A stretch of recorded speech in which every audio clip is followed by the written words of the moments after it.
Hey guys, welcome back to Boring History for Sleep, the most uneventful channel on the internet, where the past goes to nap. Tonight, we're stepping quietly into the misty marble halls of Thermae, those dreamy Roman public baths where emperors, bakers, philosophers, and sandal repairmen all soaked away their worries, and probably their dignity. But let's not splash right in. Let's just slowly drift with the steam and lull the mind. Now, imagine you're in Rome, somewhere between Julius Caesar's smug rise and Nero's fiddle solo. The streets are dusty, the togas are wrinkled, and you, dear listener, haven't bathed in a week, which means you're doing just fine for the era. You hear the call of the Thermae, a place where time slows down, togas come off, and nobody minds if you're a bit pruny, because the public bathhouse wasn't just a place to rinse the imperial grime off your limbs. Oh no, it was the Roman equivalent of social media. Only there were fewer political rants and more actual nudity. By the 1st century CE, these bathhouses were like miniature palaces, though mostly filled with steamy, slightly echoey awkwardness. We're talking arched ceilings, columns that led absolutely nowhere, floors with mosaics of frolicking dolphins, and maybe one guy in the corner playing the hydraulis, which was like a pipe organ if it were invented by a bored plumber. Entry to the baths was cheap, even free sometimes, thanks to emperors hoping to buy your loyalty with warm water and the occasional breadcrumb. And honestly, who could refuse that? You'd walk in through the apoditerium, which was the changing room, hand your clothes to an attendant, and hope they didn't sell your sandals while you were exfoliating. Soft, warm light would filter in through sunlit windows. The air, thick with pale mist and philosophical debate, would hum with casual arguments about stoicism, the correct way to cook dormice, and what unflattering things someone's neighbor did at the Senate steps last week. Let's not forget the caldarium, a hot, steamy room built to make your pores confess to crimes. You'd sit, sweat, and listen to your own heartbeat slow, unless the guy next to you was loudly recounting his cousin's chariot mishap. Then you'd just sweat in polite silence and hope he didn't challenge you to arm wrestling. From there, onto the tepidarium. Warm, not hot, like bath water, meant for a Roman Goldilocks. It was the preferred room for languid lounging, idle half-blinking, and pretending to be listening to someone's dreary monologue about olive oil markets. Everyone loved the tepidarium, probably because it required the least effort and most leaning. The cold plunge, the frigidarium, was saved for those with bravery or a death wish. One slip into that icy pool, and you'd remember every mistake since birth. It was like getting tackled by a glacier in front of everyone you know, but also very invigorating, provided your heart didn't shrug and give up. Baths also included massages with olive oil, followed by a gentle scraping with something called a strigil, which sounds like a Roman torture device, but was, in fact, part body care, part exfoliating brush, part social performance art. When in Roma, rub as the Romans rub. And the most curious part, nobody rushed. Not the senators plotting in whispers, not the poets pretending to write something profound on soggy parchment. You could spend hours there, days even.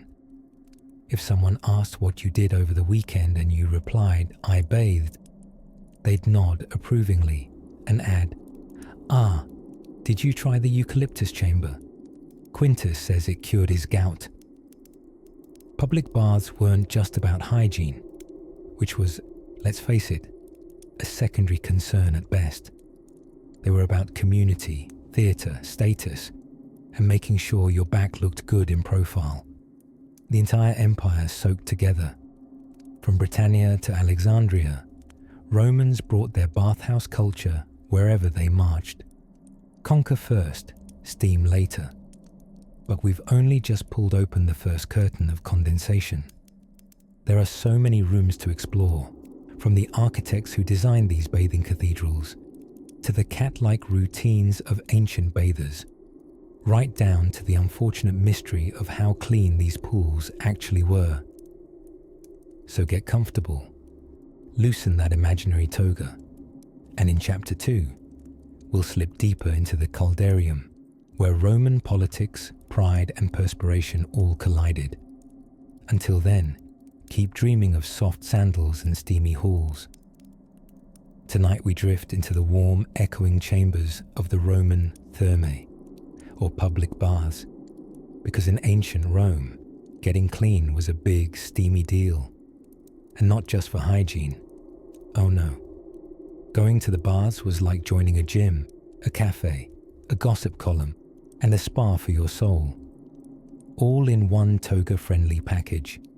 So sink into those soft pillows and imagine yourself stepping out of your dusty Roman sandals after a long Roma day of concrete pouring and mediocre poetry readings.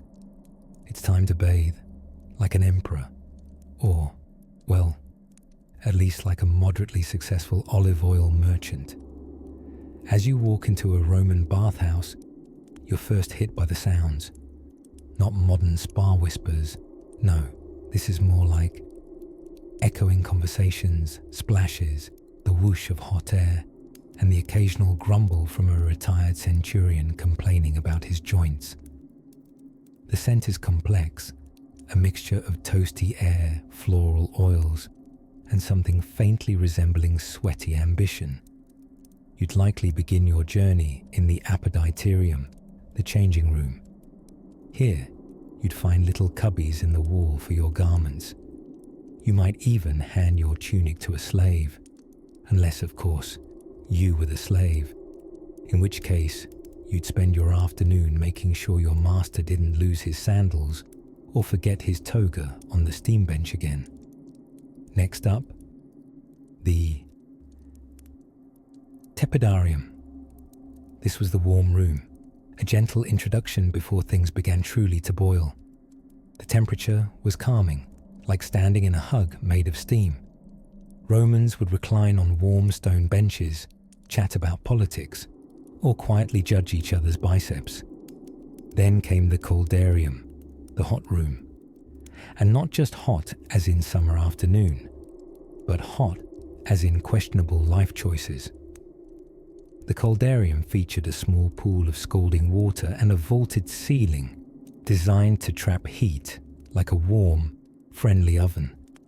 Here, bathers would sweat enough to forget the latest local scandal, though someone would usually bring it up anyway. If the heat got too intense, and it often did, you might stroll briskly and red-faced into the frigidarium, a chilly bath that made you gasp like a startled Roman senator during a surprise Senate stabbing.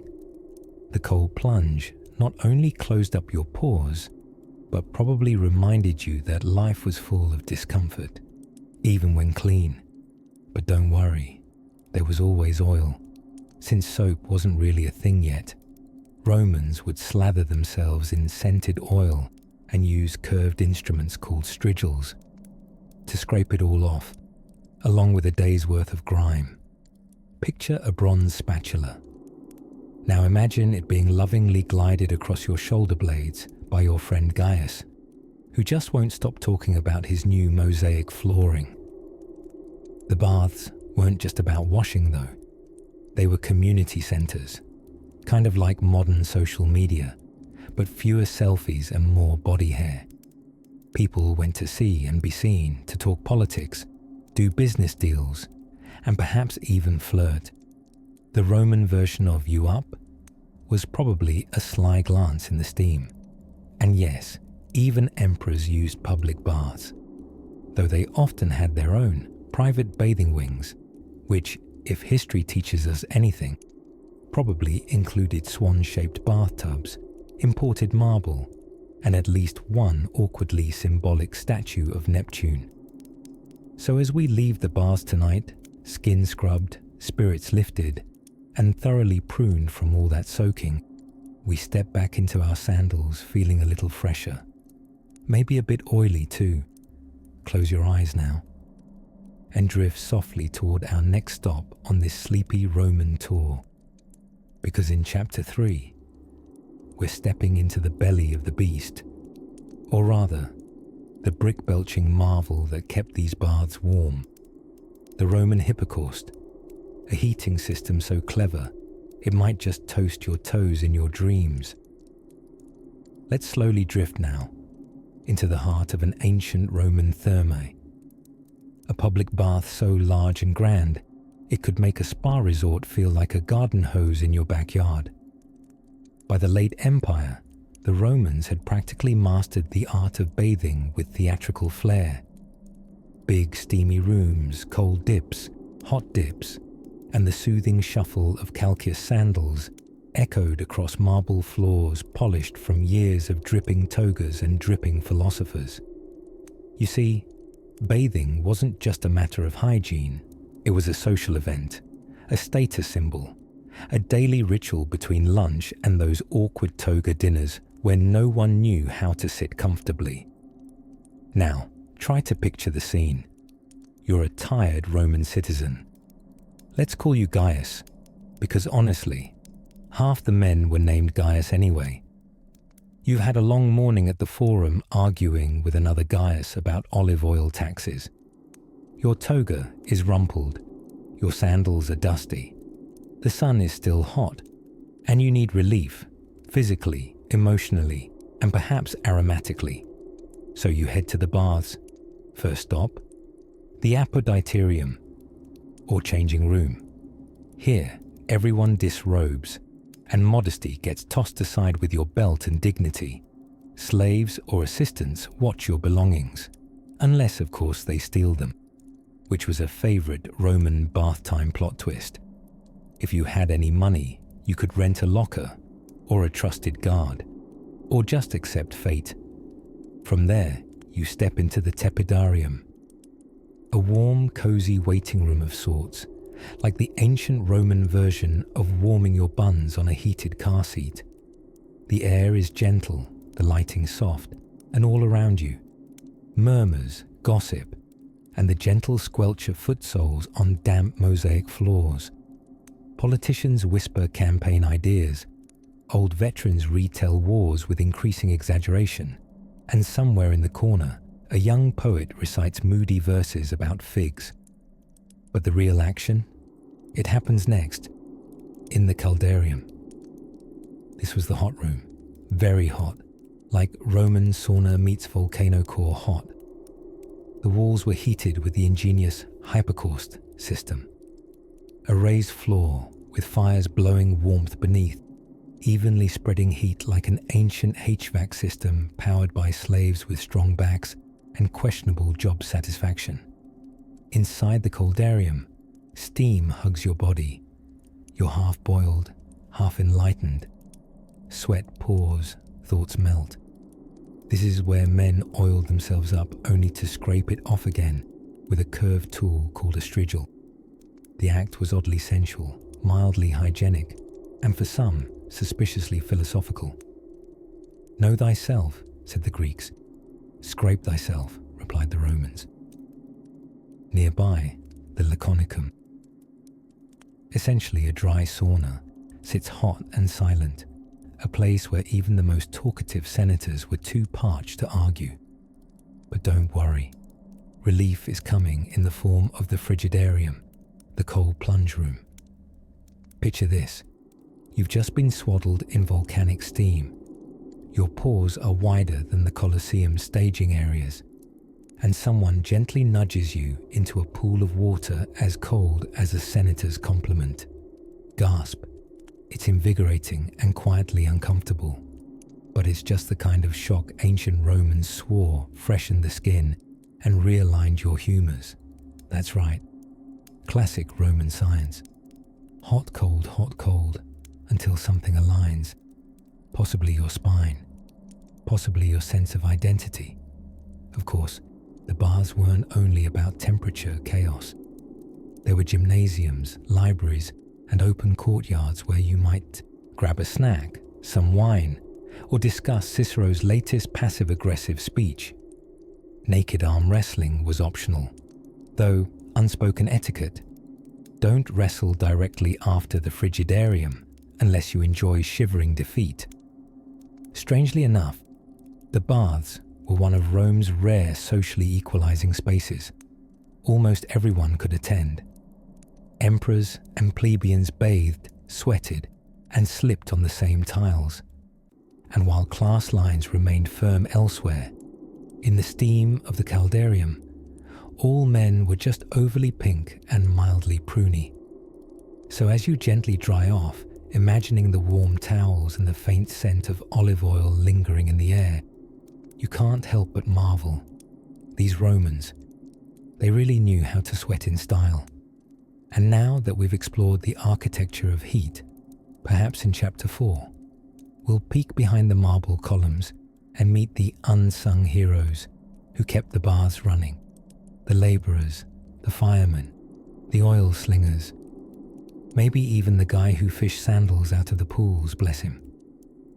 Tonight, we slide quietly into the heart of Roman bath culture, not so much into the pipes or the marble, but into the very unsettlingly enthusiastic chatter of the place.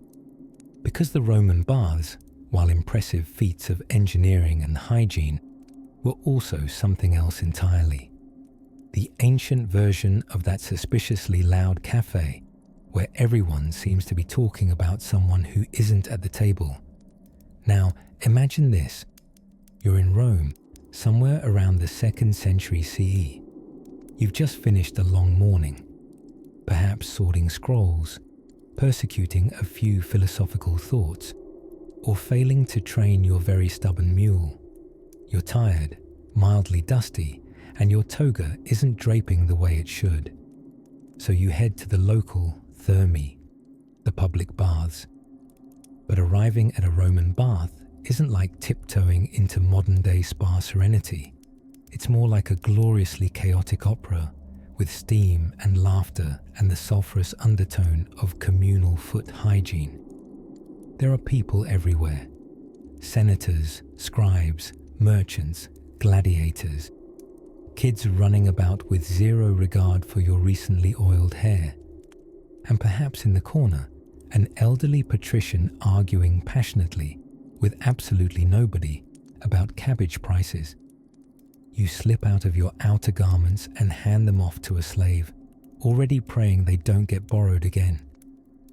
Into the apoditerium, the changing room, filled with echoes and the occasional bicep flexor pretending it's not on purpose.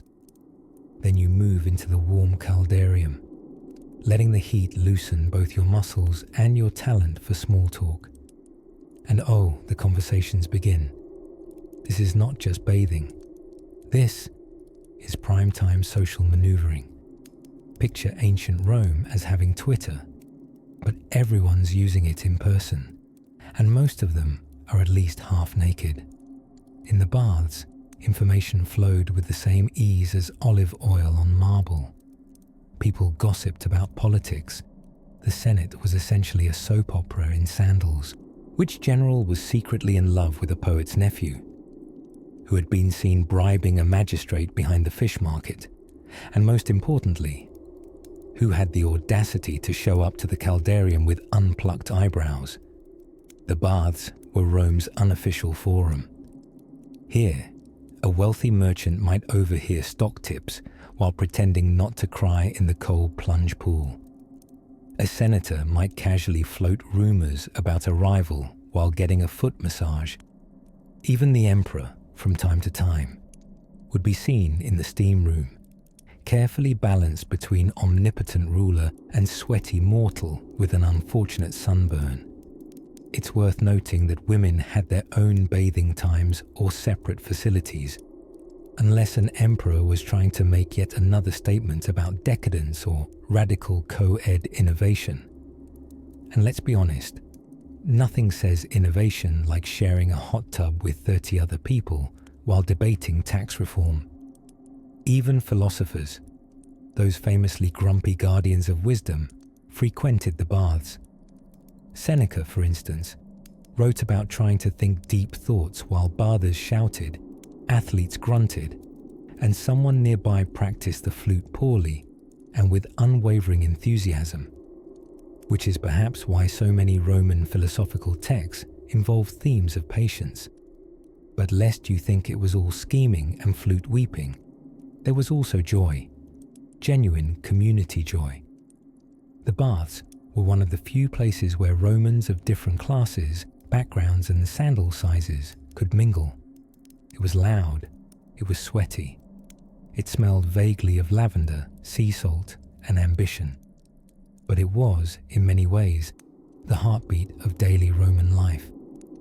By the time you finished soaking, scrubbing, oiling and scraping, not to mention quietly eavesdropping on an affair between a baker and a toga dyer, you emerge into the palestra, the exercise yard, or perhaps straight out to the street, feeling lighter, cleaner, and entirely caught up on the social scuttlebutt of the capital.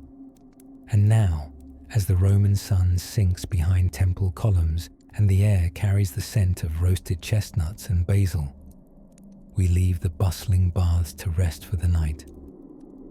In Chapter 5, we'll tiptoe into the warm, damp world of Roman bathhouse architecture, because marble doesn't just lie itself down after all.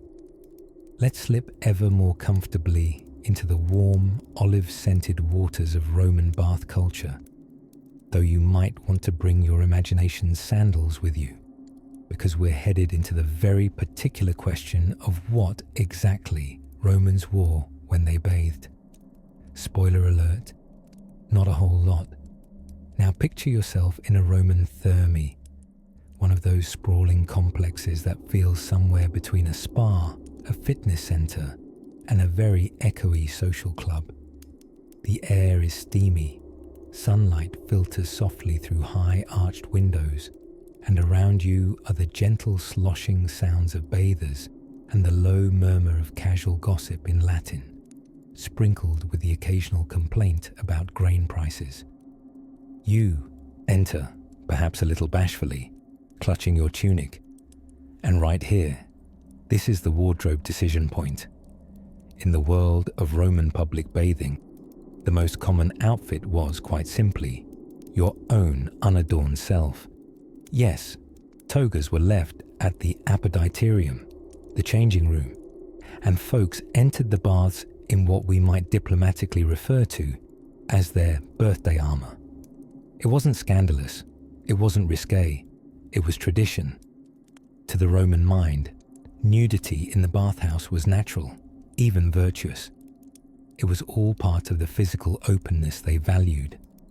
After all, why discuss politics in a dark, cramped room when you could do it in a sunny courtyard while soaking in a heated pool with your former rival from the Senate? But not everyone was totally on board with the whole clothing optional, and the option is no approach.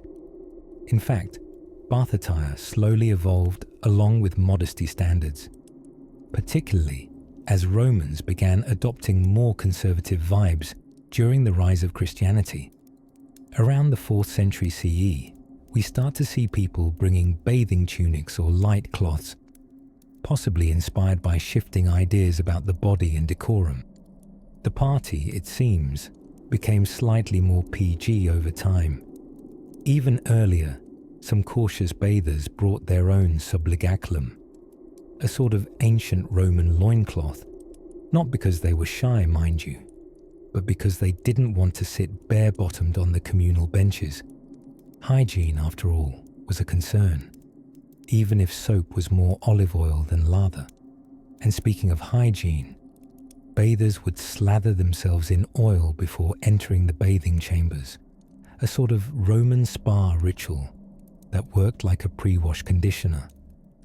An attendant called a stridulator, bonus points if he was charming and had good forearms, would then scrape the oil and all the dust, dirt, and poor life decisions off your skin using a curved tool called a strigil. It wasn't exactly private.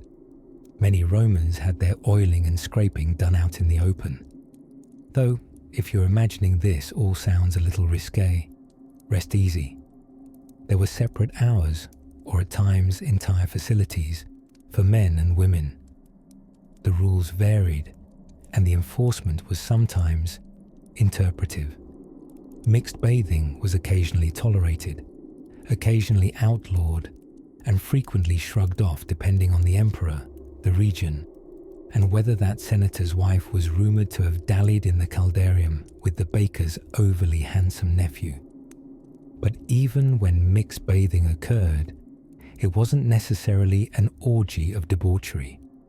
Often, it was more akin to a charmingly awkward pool party, complete with gossip, games, and the occasional dropped sponge on a stick. Yes, they had those too. We'll get to hygiene tools later. Now, as for footwear, because even the Romans knew better than to go fully barefoot on suspiciously damp stone floors, bathers might wear wooden sandals called soli. These were mostly meant to keep your feet off the ground where, shall we say, not all things were as pristine as the architecture.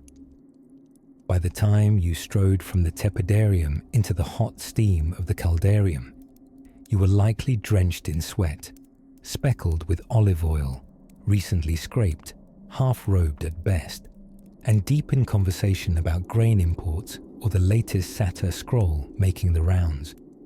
So yes, the average Roman bath was equal parts nudity, neighbourly bonding, and natural exfoliation, all in a day's routine. And while it may boggle the modern mind, to the Romans, none of this was odd. It was refreshingly ordinary. A daily reset of body, spirit, and public reputation, especially if you managed not to slip on your way to the plunge pool. Next up, we'll gently dip into the water itself. What temperature did the Romans prefer?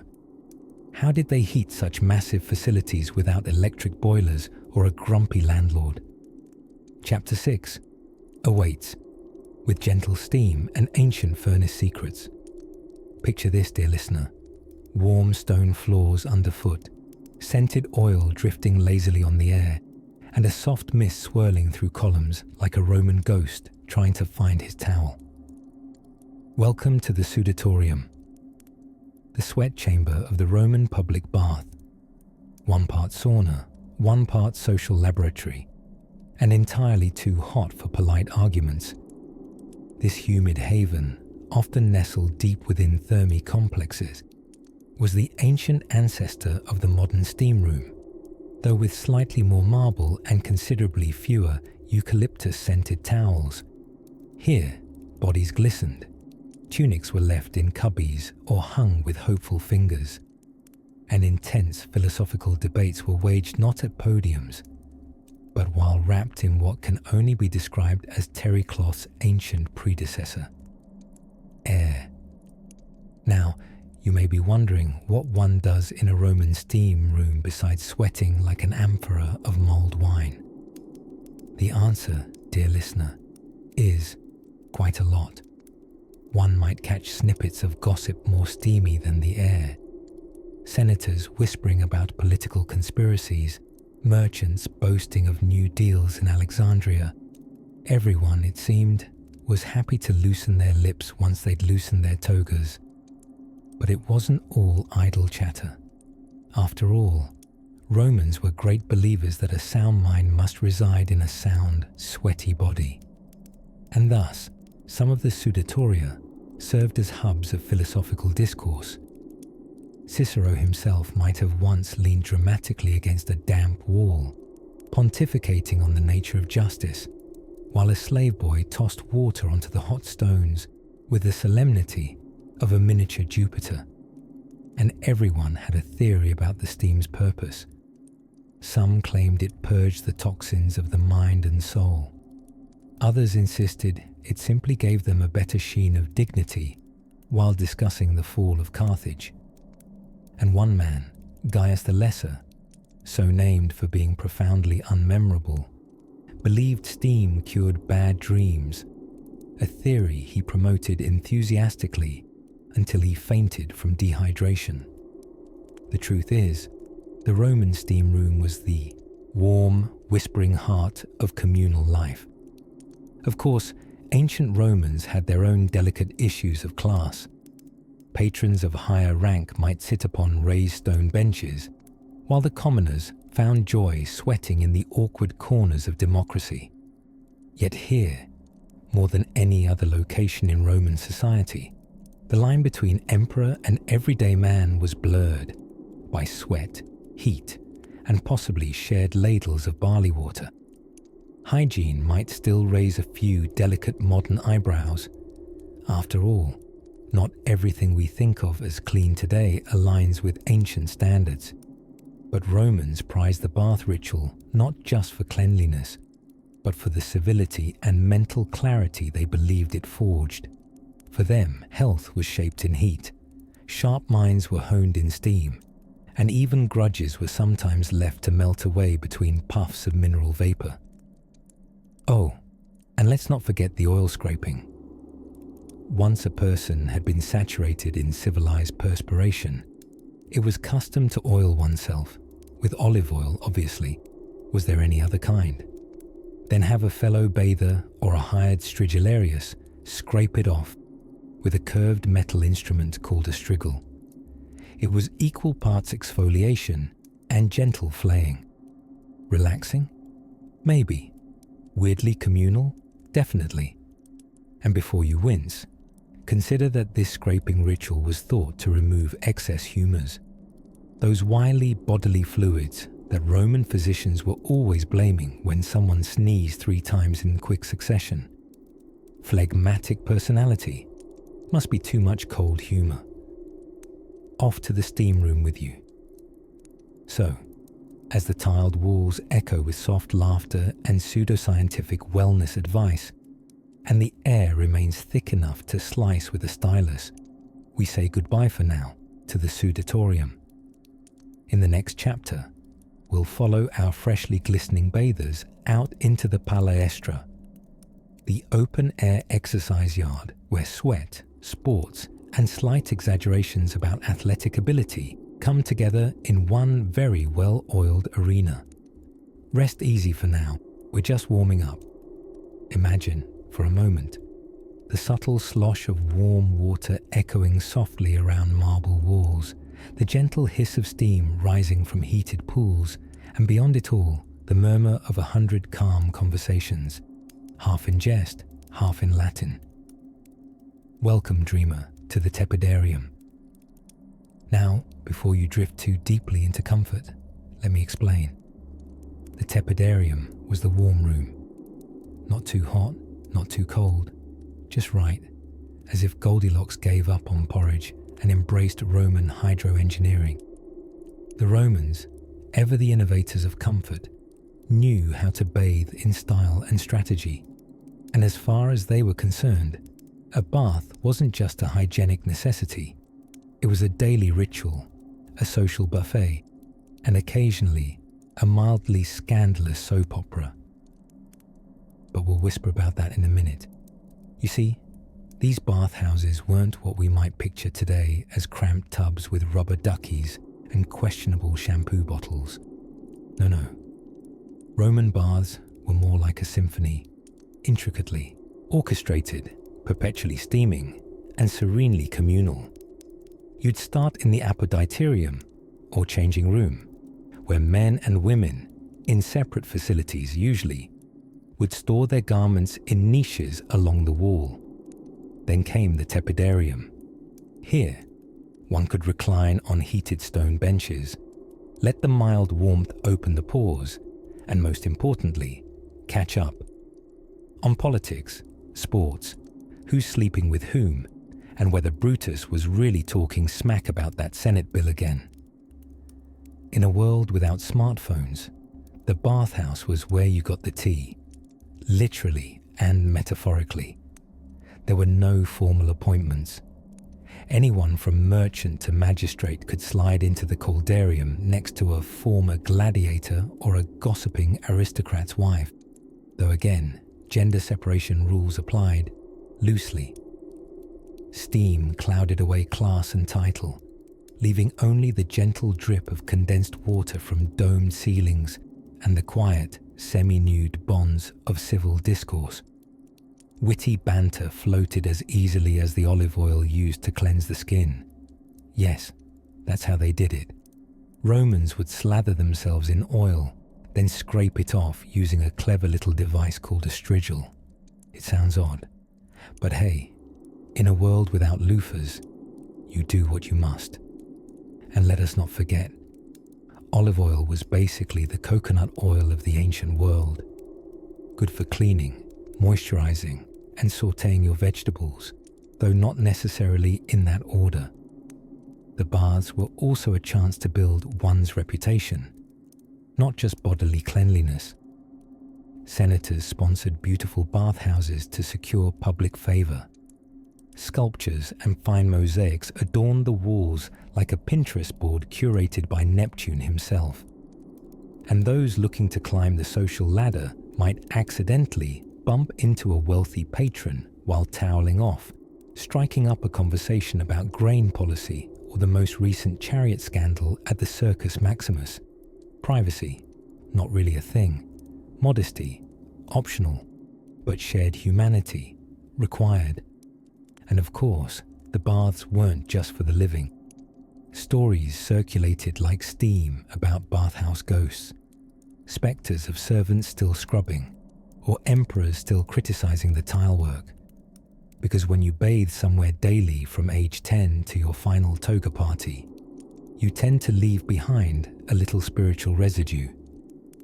Don't worry though, Roman ghosts were mostly polite. Some even offered good investment advice.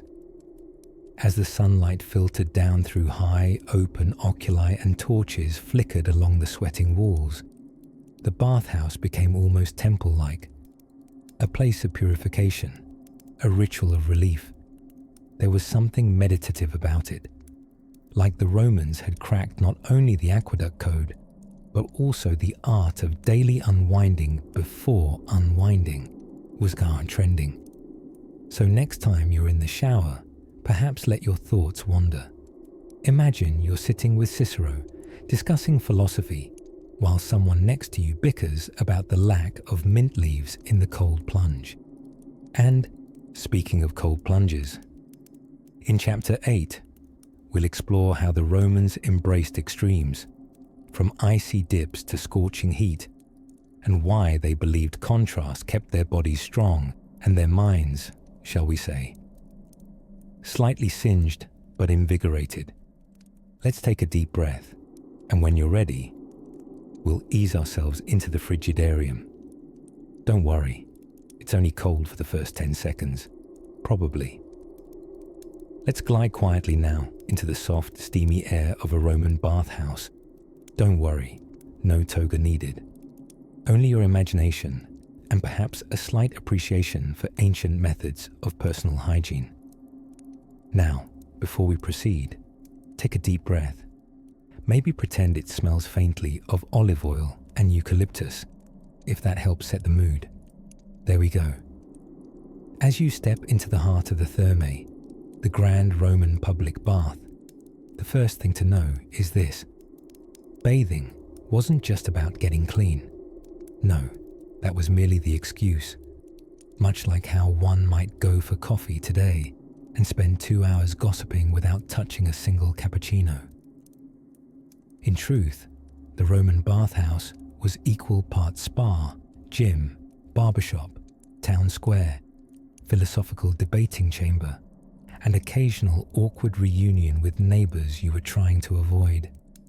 But let's focus, for now, on the soapless mechanics of Roman cleanliness.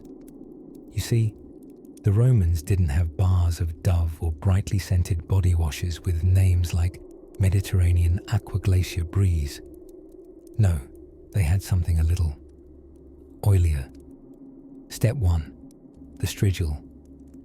This curious object resembled a small metal rake, curved and shaped to follow the soft contours of a body not yet traumatized by modern office chairs.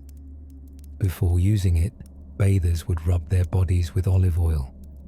Not for culinary purposes, though I imagine people in the caldarium occasionally smelled like a warm antipasto platter. The oil would help lift dirt and dead skin to the surface. Then came the scraping.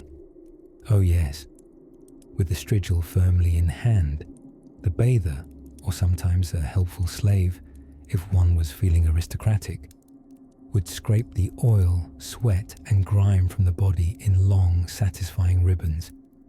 You might think this sounds a bit rough, like exfoliating with a salad tongs, but it was all the rage.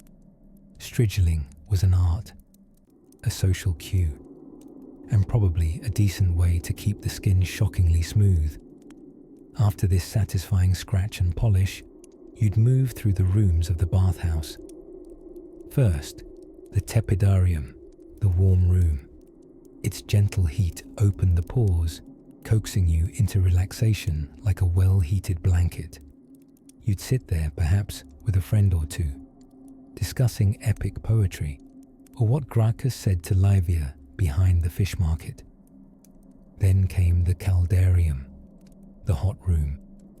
Think steam room, but with more columns and fewer eucalyptus-scented towels. This is where the serious sweating occurred. The air was thick, the steam rolled in elegant clouds across the mosaic floors, and one's mind floated freely, either toward philosophical enlightenment or concern that their strigil was left in the apoditerium, the changing room. It was a sacred space, really, a place where clothes and class were shed together. Senators and soldiers might sit side by side, momentarily equal in their sweaty, strigiled states. And finally, the frigidarium, the cold plunge, a shocking, glorious finale. After steaming and scraping, the full-body immersion into cold water was said to close the pores and invigorate the soul. It most likely also woke up anyone who had accidentally napped in the caldarium. Interestingly, while all this bathing and scraping was surely cleansing in its own way, archaeologists have noted the somewhat liberal sharing of strigils and water. Let's just say that modern germs owe a certain debt of gratitude to Roman social customs. Still, there was something admirable in the way these citizens made an elaborate ritual out of something we now do in 5 minutes while scrolling on our phones. For Romans, bathing was less a chore and more performance art. So as you sit back, letting your thoughts gently simmer like olive oil in the tepidarium of your mind, consider this: how something as simple as bathing could become the hub around which an empire's social life revolved. And it wasn't even about being clean. It was about being seen. Now, as we gently towel off and slip on our imaginary sandals, let's prepare to drift deeper into the echoes of marble walls and murmured Latin. In our next chapter, we'll overhear a few whispered secrets, what really went on behind the bathhouse curtains. See you in chapter 9, where things get a touch more mischievous. Imagine it's a warm Roman afternoon. The sun dapples lazily through the colonnades, pigeons coo somewhere in the distance, and the air hums with that uniquely Mediterranean perfume of rosemary, chalk dust, and other people. You've only just finished your mid-morning business, maybe a little light debate at the forum, mild bribery over lunch, or perhaps a dramatic scroll reading. In any case, it's time. Time for the heart and soul of Roman leisure, the bathhouse. But don't start thinking of this as a modern jacuzzi experience. The Roman approach to relaxation required planning, patience, and a striking tolerance for communal nudity. First things first, enter the chain apoditerium, the changing room. a cavernous space filled with benches, niches in the walls for clothing, and a socially expected amount of casual eavesdropping. Here, you'd strip down. Not just because you plan to get wet, mind you, but because a toga in a steam room is just asking for a mildew crisis. Some bathers brought their slaves to guard their garments, in case any fellow citizens were feeling mysteriously light-fingered. Theft in the Roman baths wasn't just an embarrassing faux pas, it was a poem-worthy offence. The poet Martial once wrote about a man so notorious for stealing sandals, he practically had a personal ode dedicated to his treachery. Once disrobed and gingerly stepping into your wooden-soled slippers, because hygiene is next to Jupiter, Linus, you'd begin your journey through a series of rooms, each more surprisingly humid than the last. First up, the Metepidarium. Tepid, as in pleasantly warm, like that one bath you draw, and then get into 10 minutes too late. This room, heated by the ingenuity of Rome's hypocaust system, a marvel we'll tiptoe through in a later chapter, served as a gentle welcome. Here, bathers reclined, chatted, and began to sweat in that dignified Roman way that says, I am purging impurities, not exerting myself. Then, things escalated. Enter the Sacaldarium, the hot room, a sultry, steamy chamber where marble met mosquitoes and the water was not just warm, but practically philosophical. There would be a basin of hot water, sometimes a plunge tub, and a heat that crawled into your bones like a contract clause. Yet, Romans adored it. They sat, simmered, scooped water over themselves, and lounged as if to prove they could outlast a rotisserie chicken. Now, here comes the most curious bit of sanitary equipment, the kagi strigil. Picture a curved bronze scraper, not quite as cuddly as a loofah, but a proud staple of cleanliness. Roman citizens, once sufficiently damp and loosened, would slather themselves in oil, olive of course, because this is still Italy, and then scrape it off along with dirt, dead skin, and perhaps their dreams of modesty. Some did it themselves, others employed hired hands. Nothing says luxury like outsourcing your exfoliation. The removed gunk and oil would be wiped onto a towel, or if you were slightly less considerate, just the floor. We assume bathhouse staff were plenty practiced in grimacing with dignity. After all that, those seeking a full spa experience could visit the fine frigidarium. The cold plunge room. This was a bracing finale, sort of like being politely slapped by a glacier. It closed pores, startled the senses, and offered just enough discomfort to remind you that you were, after all, still mortal. But don't let the routine fool you. The bathhouse was more than a soap opera in sandals. It was a hub for gossip, business deals, poetry recitals, even low-level scams. Taking the waters wasn't merely personal hygiene. It was social choreography. Knowing when to nod, when to joke, and who to avoid sitting next to because they never brought their own strigil was nearly an art. And after this elaborate ritual, your skin polished, your social metrics updated, you dry off, re-robe, and step back into the sunlight. Perhaps a little pinker, a little prunier, but ever so slightly more Roman. Next, in chapter 10, we'll slip on our imaginary sandals once more and explore a surprising frontier of Roman bathing. What exactly were these bathhouses made of? And how did the Romans build stone saunas with the architectural flair of a temple and the engineering genius of a caffeinated hydrologist? Close your eyes now. Let the warm marble and whispering steam drift you gently to sleep. Strigil not required. Let me paint the scene for you. You're wrapped in a woolen toga, the color of late afternoon sunlight. The air is heavy with scented steam, and the lingering smell of olive oil massages past. You've already passed through the frigidarium, the chilly plunge pool that shocks both body and soul. And now, you find yourself slipping into the welcoming warmth of the tepidarium. Ah, the tepidarium. The Romans designed it as the heart of the bathhouse, not just a transitional zone between hot and cold, but a sacred space to pause, recline, and gossip dramatically about chariot race scandals. It was the ancient version of taking a social media break, but instead of scrolling, you lounged on heated marble benches with your best friend Marcus, while wondering whether Emperor Claudius really did trip over a tortoise in his garden. The room itself was a marvel of engineering and aesthetic overachievement. The floors were heated from below thanks to the hypocaust system, an underfloor furnace arrangement that sounds complicated and definitely was, but somehow these ancient engineers managed to keep the marble warm enough for comfort without scorching any unsuspecting togas. The perils of sitting too long, however, meant developing a rather red Roman rump.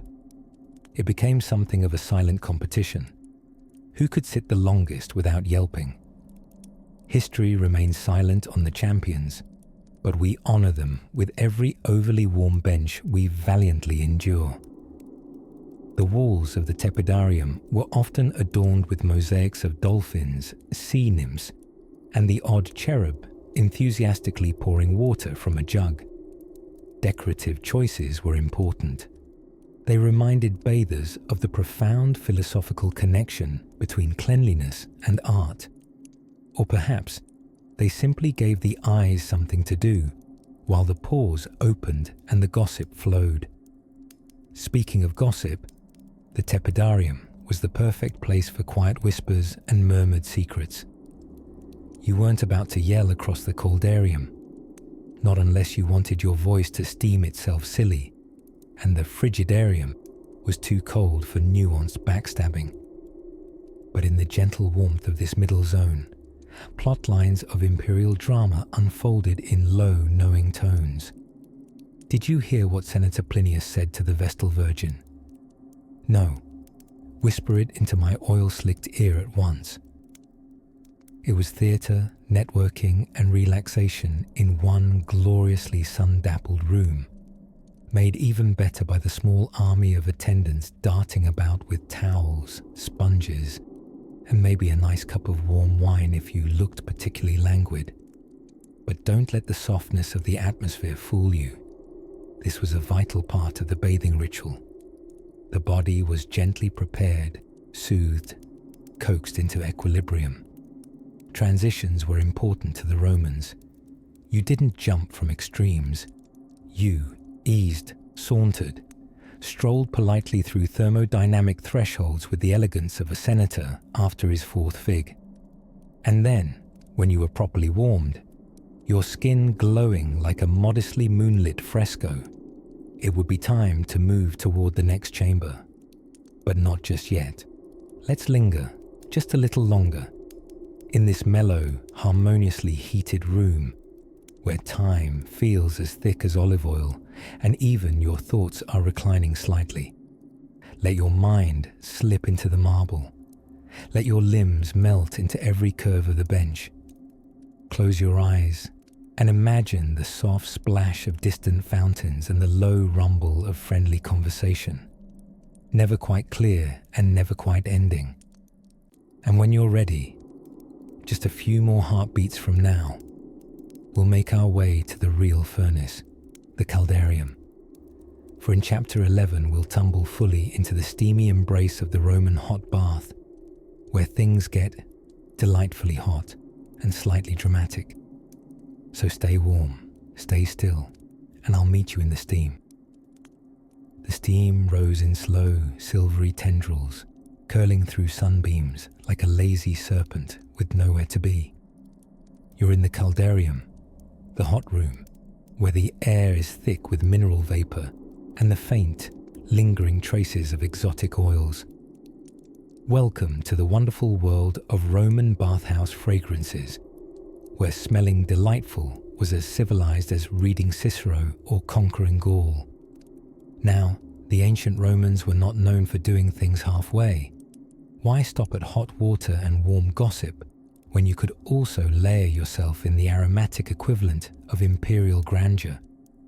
Before the empire had Wi-Fi, approximately 2,000 years before, Romans were using scent like social punctuation. Wealthy bathers didn't just scrub up and go. No.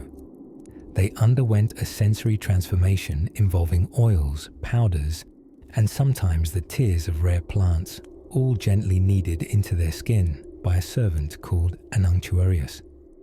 Yes, the Romans were fancy enough to have a word specifically for person who applies your scented oils.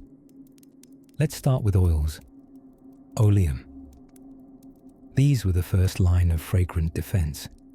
Olive oil was the base, of course, because olives in the Mediterranean are as common as slightly misguided emperors. Into that, they infused herbs like rosemary, thyme, and lavender. Fragrance-wise, think artisanal salad dressing, but luxurious. The oils served multiple purposes. Yes, they moisturized. Yes, they smelled like the gardens of Mount Olympus, but they also assisted with one of the more curious Roman hygiene techniques, scraping. After dousing themselves in oil, bathers would scrape it off with a curved metal tool called a strigil. This removed dirt and dead skin, and if you believe ancient health gurus, also bad humors and yesterday's regrets. Now, if basic herb-infused oil wasn't enough, the elite bathed in concoctions that bordered on perfumery wizardry. Myrrh and frankincense, imported from Arabia, because nothing says I am clean like a scent originally used to embalm royalty. Rose petals were soaked until they surrendered their souls. Cinnamon might appear, just enough to convince people you had traded with the East, or at least smelled like you had. And let's not forget nard or spikenard, a plant that sounds made up but was indeed a luxury fragrance in ancient Rome. Scented like pine, but more mysterious, it was imported from the Himalayas, because nothing says I bathe in wealth like dabbing yourself with the slopes of Nepal. Scent wasn't merely a personal preference, it was a social signal. The smellier you were, in a good way, the wealthier people assumed you to be.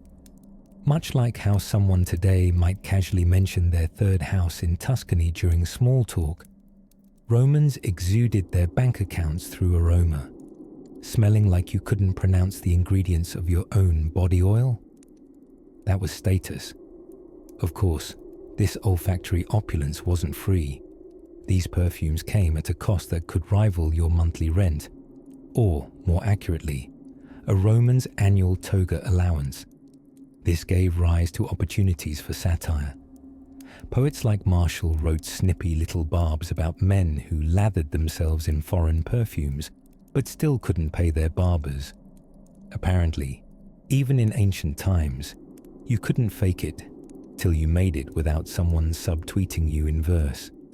But back to the soothing warmth of the tepidarium, the warm bath chamber, where you could catch the gentle echo of dripping water and the soft aroma of chamomile wafting above the wet tiles. The Romans created a multi-sensory experience, an orchestrated dance of warmth, whispers, and wafting perfume that told each bather, you are civilized, you are clean, you are among the perfumed elite.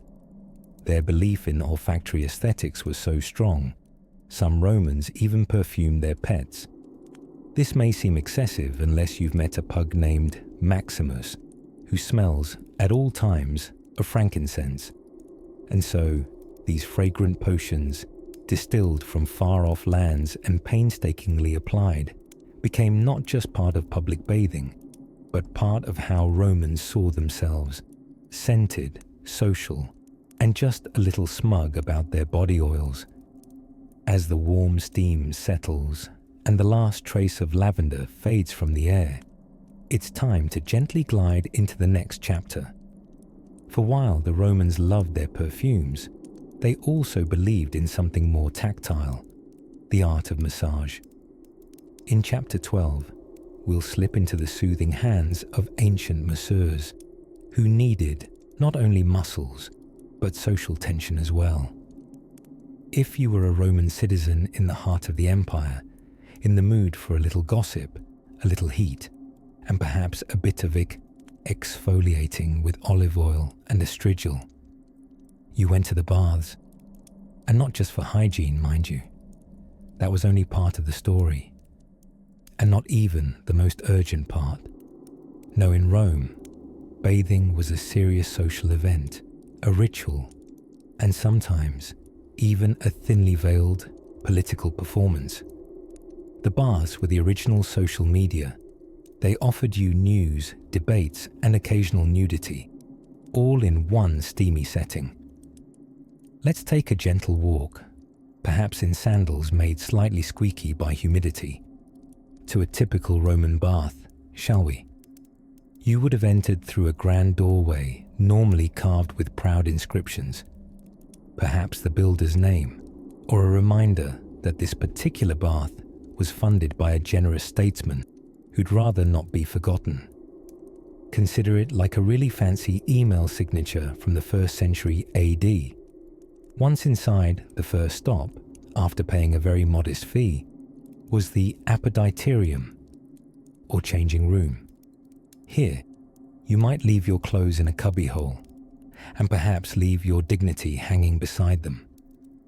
Full nudity was quite standard, and modesty, like your tunic, was often set aside for the duration. There was usually an attendant or two, known as capsari, who would watch over your belongings, or, in theory, they would. In practice, it's wise not to trust too deeply a teenage slave with no wages, standing next to a pile of denarii and sandals. Many bathgoers brought their own bodyguards, trailing them like slightly grumpy shadows, just in case. Now, on to the real business. First, the tepidarium, a softly heated room, like a warm hug made of stone and gentle humidity. This wasn't the scorching part of the experience, more of a preheat, really. Think of it as stretching before a run, except instead of sneakers, you're wearing nothing. Then came the caldarium, the hot room. Very hot. Steam from boiling water filled the thick air, warming your lungs and giving a distinct glow to your already flushed skin.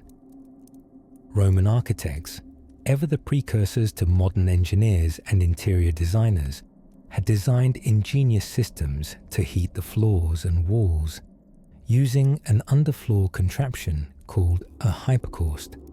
In short, they lit fires beneath the building and let the heat rise through hollow tiles. It was marvelously effective, though it occasionally cooked small animals that wandered too close to the vents. Inside the caldarium, men reclined, sweated, argued over olive oil prices, debated Cicero, and every so often flicked a glob of oil from their elbows with a curved scraper called a estradiol. That's how one got clean, not with soap, but with a layer of olive oil briskly rubbed across the skin, then scraped away. Imagine your entire hygiene routine was based on salad dressing and teamwork. We mustn't forget the frigidarium, the cold plunge. After all that dreamy sweating, Romans thought it wise to close your pores with a bracing dunk in an icy basin. Some likened the experience to being slapped on the soul. Others swore it cured headaches and moral decay. But never forget, the baths weren't just about bathing. Politics were whispered, affairs flirted into being, lawsuits discussed in huddled corners of steam. Business contracts were drafted between dips in different rooms. There were even libraries attached to some bathhouses, so that after having your pores wiped clear, you could cloud your mind with philosophy. Poets recited verses, senators traded votes, gladiators signed autographs, though not the kind you frame on the wall. Perhaps more like an enthusiastic nod or an oily imprint on your shoulder. And yes, it was co-ed at times, depending on the century and the emperor's mood. But more often, men and women bathed at separate hours. Though this wasn't always strictly observed, especially when social climbing was involved. Romans, it seems, were human, and boundaries tended to splash.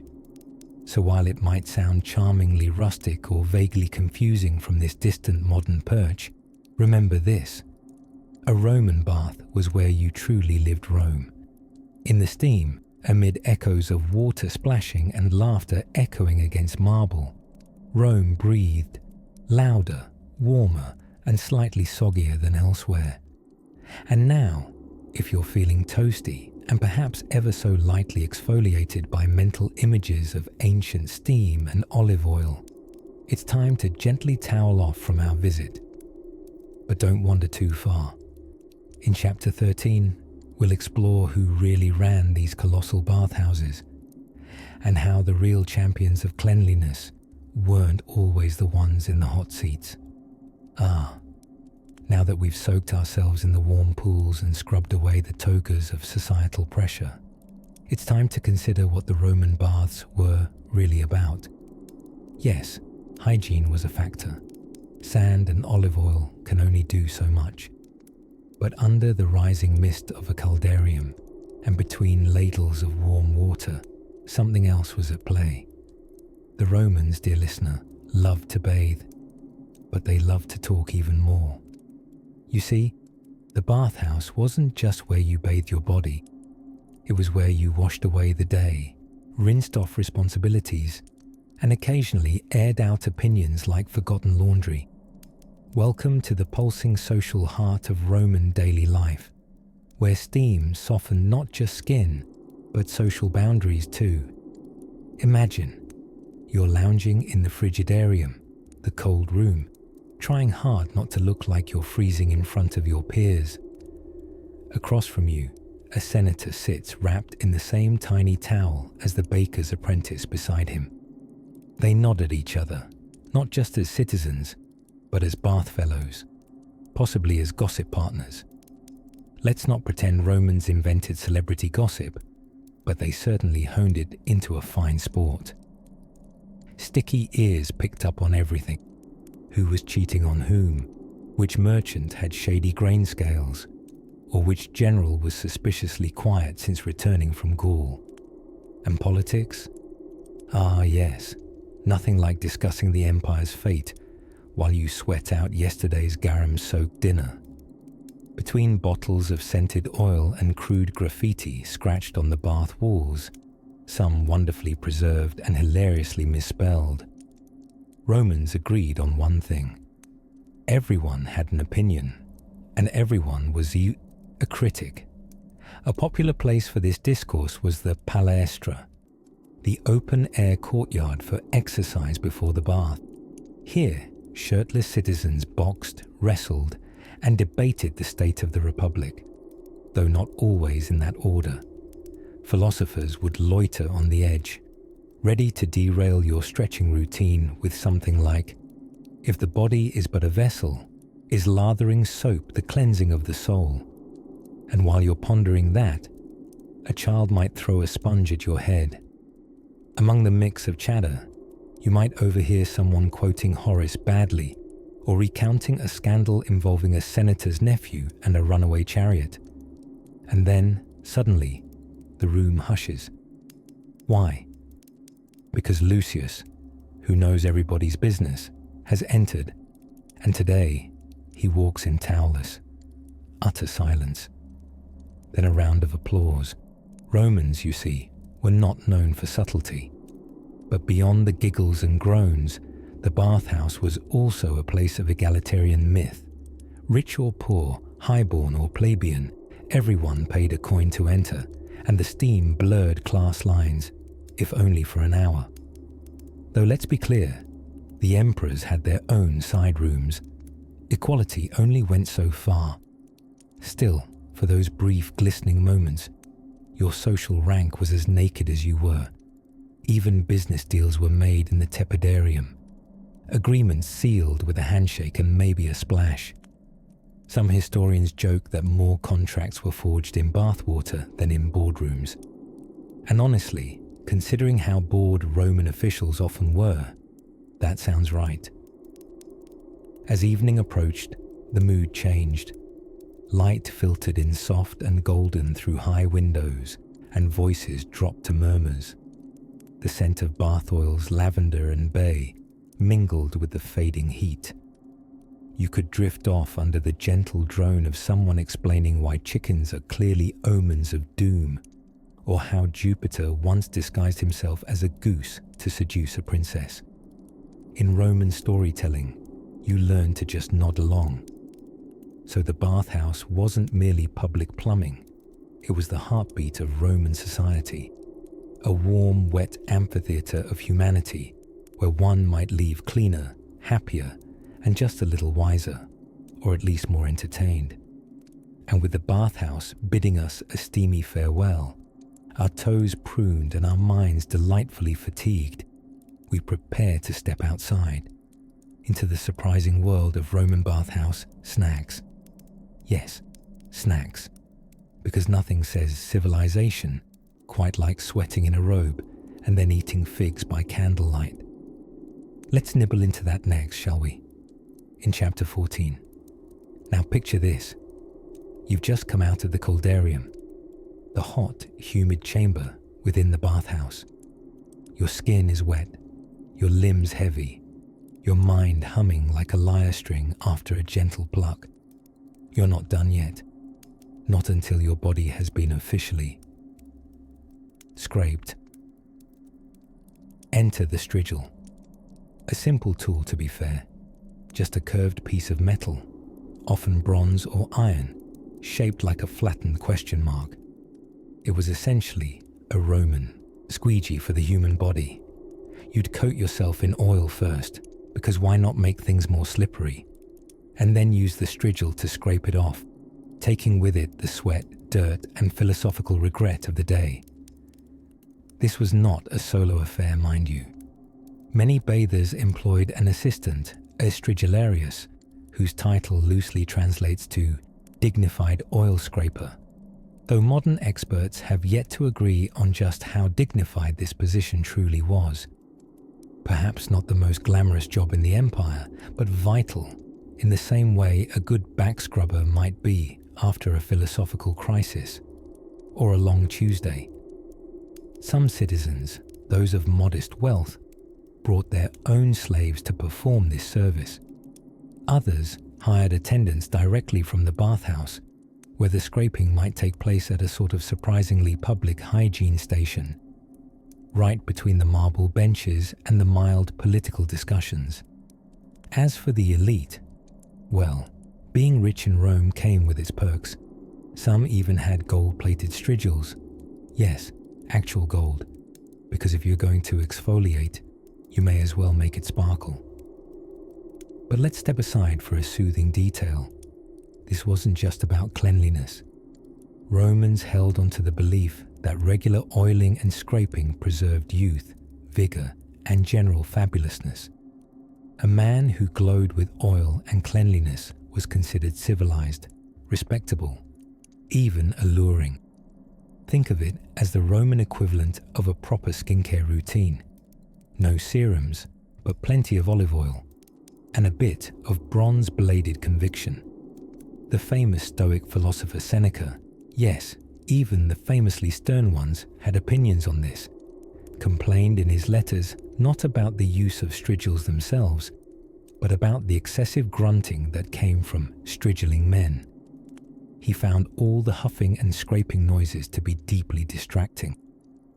Such is the burden of trying to craft timeless wisdom in a spa that echoes. Interestingly, the olive oil used wasn't always the same kind you drizzle over a salad. Some bathhouses used more affordable grades, perhaps even reused oils. And this brings us, oddly and gently, to one of the bathhouse's least advertised features, the gloop bucket. As the oil and grime was scraped off, it had to go somewhere. So it went into a communal basin, thick with the day's bodily residue. for reasons that will never be fully explained. Some resourceful Romans collected, and yes, repurposed these mixtures. Just let that image waft away like a slightly unfresh breeze. And yet, there's an odd elegance in it all. The shared ritual, the slow drag of a metal curve down a sun-bronzed shoulder, the muted conversations floating in the steamy air. Perhaps, as you listen now, you can even hear it. The gentle swish of oil being applied, the soft schlick of the strigil gliding down a back, and the low murmur of "ah" as someone finally gets that spot between the shoulder blades. We often imagine history as dusty scrolls and broken columns, but in the Roman bathhouse, it was pulsing with warmth, oil, and the sound of shared restoration. A place where a man could be cleaned, scraped, and mildly judged, all in the span of one afternoon. And speaking of judgment, in our next chapter, we'll float gently into the social side of the baths. The conversations, the flirtations, the not-so-quiet political backstabbings, all carried out in sandals and steam. Drift with me there, won't you? There's something inexplicably cozy about the idea of getting clean in the company of dozens of other people, while a slave scrapes oil off your back with a curved bronze tool. Welcome to Roman Cleanliness, version 1.0. A fine blend of spa day, sweaty gym session, and group therapy, all wrapped into the unforgettable ritual of the strigil shuffle. Yes, dear listener, in today's relaxation-riddled chapter, we follow the gentle arc of the Roman bathing experience, starting right after the gymnasium and before the soothing plunge into the caldarium's steamy embrace. Let's imagine ourselves there together. You've just wrestled an overly oiled senator during your afternoon palestra, exercise. You definitely lost. And now, feeling sore but socially fulfilled, you move into the next stage of Roman rejuvenation. It's time to get scraped. Enter the strigil. The strigil was a humble little implement, not unlike a curved metal spatula, designed to remove the mixture of oil, sweat, and street-level grime that inevitably clung to every Roman body part, especially those that had come into contact with the capital's cobblestones or an overly affectionate gladiator. Since soap wasn't really a Roman thing, they found it suspiciously barbarian. The olive oil method was, instead, the premier path to purification. First, you'd be doused or rub yourself down with olive oil, like a particularly luxurious roast chicken. Then, a hired attendant, perhaps bored, or perhaps a little too enthusiastic, would glide that strigil across your skin, removing the oil and all its unpleasant passenger particles. It's worth noting that the scraping wasn't silently endured. Oh no. People chatted, groaned, shared the latest gossip. Some even flirted mid-scrape. It was a multi-sensory experience. The chorus of scraping sounds, the distant splash of pool water, the musical clank of sandals on tiled floors, and the soft murmuring hum of philosophers debating everything from ethics to who actually took your tunic by mistake last Thursday. Occasionally, particularly vain bathers would bring their own personal strigil, ornately carved, perhaps with initials, in Latin naturally, to avoid sharing with the masses. Hygiene mattered after all. Well, kind of. And if the commonality of public oil scraping feels a bit much, let's not overlook the best part. The strigiling wasn't just a cleansing act. It was a social curation. It showed you cared. You could discuss grain, prices while someone gently worked on the small of your back, or criticize the acoustics of the tepidarium while exfoliating your toes. Some more ambitious Romans collected the oil and sweat residue afterward, a practice athletes considered positively medicinal. Yes, the gladiator gloop, if you will, was often bottled and sold. sometimes as an anti-aging remedy. Imagine buying a vial of Marcus Aurelius moisture essence. History, ever odd, ever profoundly marketable. Once you are finished with your oil-stripping spa moment, you would glide, towel-wrapped just so, into the warm arms of the caldarium. The air here was rich with steam, laughter, and sometimes the scent of herbs tossed into the heating system by someone whose cousin knew a doctor. The heat enveloped you like a damp toga, easing your muscles and inviting you to sit, stew, and contemplate the relative uselessness of politics or onions this week. The social layers of a Roman bath unfolded slowly like peeling grapes. Every stage carried its own rituals and favourite corners. The scraping zone, though often overlooked in the grand architectural layouts, held a special comedic charm. Half dance, half massage, half grease removal. Yes, that's 3 halves. But when you're sleepy, your math is allowed to wobble a little. And so, fully scraped, glistening, and perhaps wiser than when you first stepped in, you'd emerge from the Strigal station ready to embrace the next liquid embrace. The very hot, sometimes slightly alarming warmth of the Roman hot bath. But we'll leave the steaming pools and red-eared philosophers for the next chapter. Because in chapter 16, we step into the misty realm of the caldarium, where tempers flare, togas loosen, and steam reveals secrets that marble statues can only dream of. If you thought the Roman baths were reserved just for splashing around, chatting about the weather, and contemplating marble tiles while wrapped in a towel toga, you'd only be half right. Because alongside the steam, the strigils, and the endless gossip about senators' sandals, there was business. Oh yes, serious business. The bathhouse was not only a place to clean your body, it was an ancient co-working space, minus the awkward Zoom calls and poorly lit break rooms.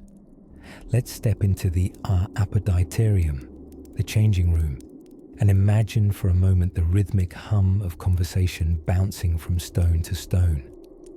Wealthy merchants, city officials, even minor poets with dreams of grandeur, all converged in these echoing halls to scratch backs, sometimes literally, offer favours, or close deals with the flick of a sweaty wrist. Politics, too, lounged in the lukewarm waters. The Roman upper crust often used bath visits as informal political meetings. You didn't need a Senate floor to get things done. You just needed a good masseuse, a reliable cupbearer, and acquaintances generous with their libelli, little brochures that sometimes advertise favours or services, or simply complained about bad plumbing. One of our favourite bathhouse hustlers was Gaius Fulvius, a mid-level bureaucrat who wore sandals a little too shiny for his rank. Gaius made a name for himself, not by skill or wit, but by being extremely comfortable in uncomfortable temperatures. Hot plunge pools. He'd stay in longer than anyone else, as if enduring boiling water improved one's political chances. Which, in Rome, it kind of did. Nothing said reliable public servant like third-degree burns from the caldarium.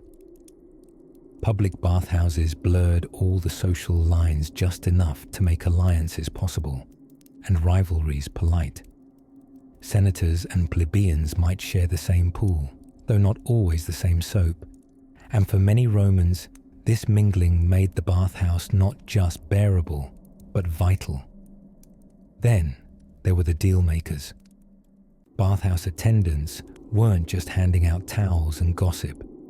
They often served as note-passing middlemen, especially for those too busy stewing in steam to leave their spot. A good bathhouse servant knew which deals floated and which would sink like old Roman lead. And don't forget the whisper brokers. Yes, that's a term I may have made up, but it fits, doesn't it? These were the older bathhouse regulars who'd hung around long enough to know who owed who, who was courting whom and who had fallen asleep in the tepidarium again. Their currency wasn't coins, it was information, and maybe a few foot scrubs. Interestingly, emperors were well aware of this whole steamy underworld of soft power. Some, like Hadrian, frequented the baths with the people, exercising and chatting and pretending to be just one of the lads. Others, like Domitian, preferred to lurk behind curtains, sending servants into the pools to speak on their behalf. To each his own paranoid imperial style. For local mayors, yes, Rome had mayors of a sort, the importance of well-maintained bathhouses was critical. Cracked tiles or cold water could spell doom for a re-election campaign. It wasn't uncommon for civic leaders to blow through an entire budget fixing a sauna door, so long as it kept the bathhouse voters happy.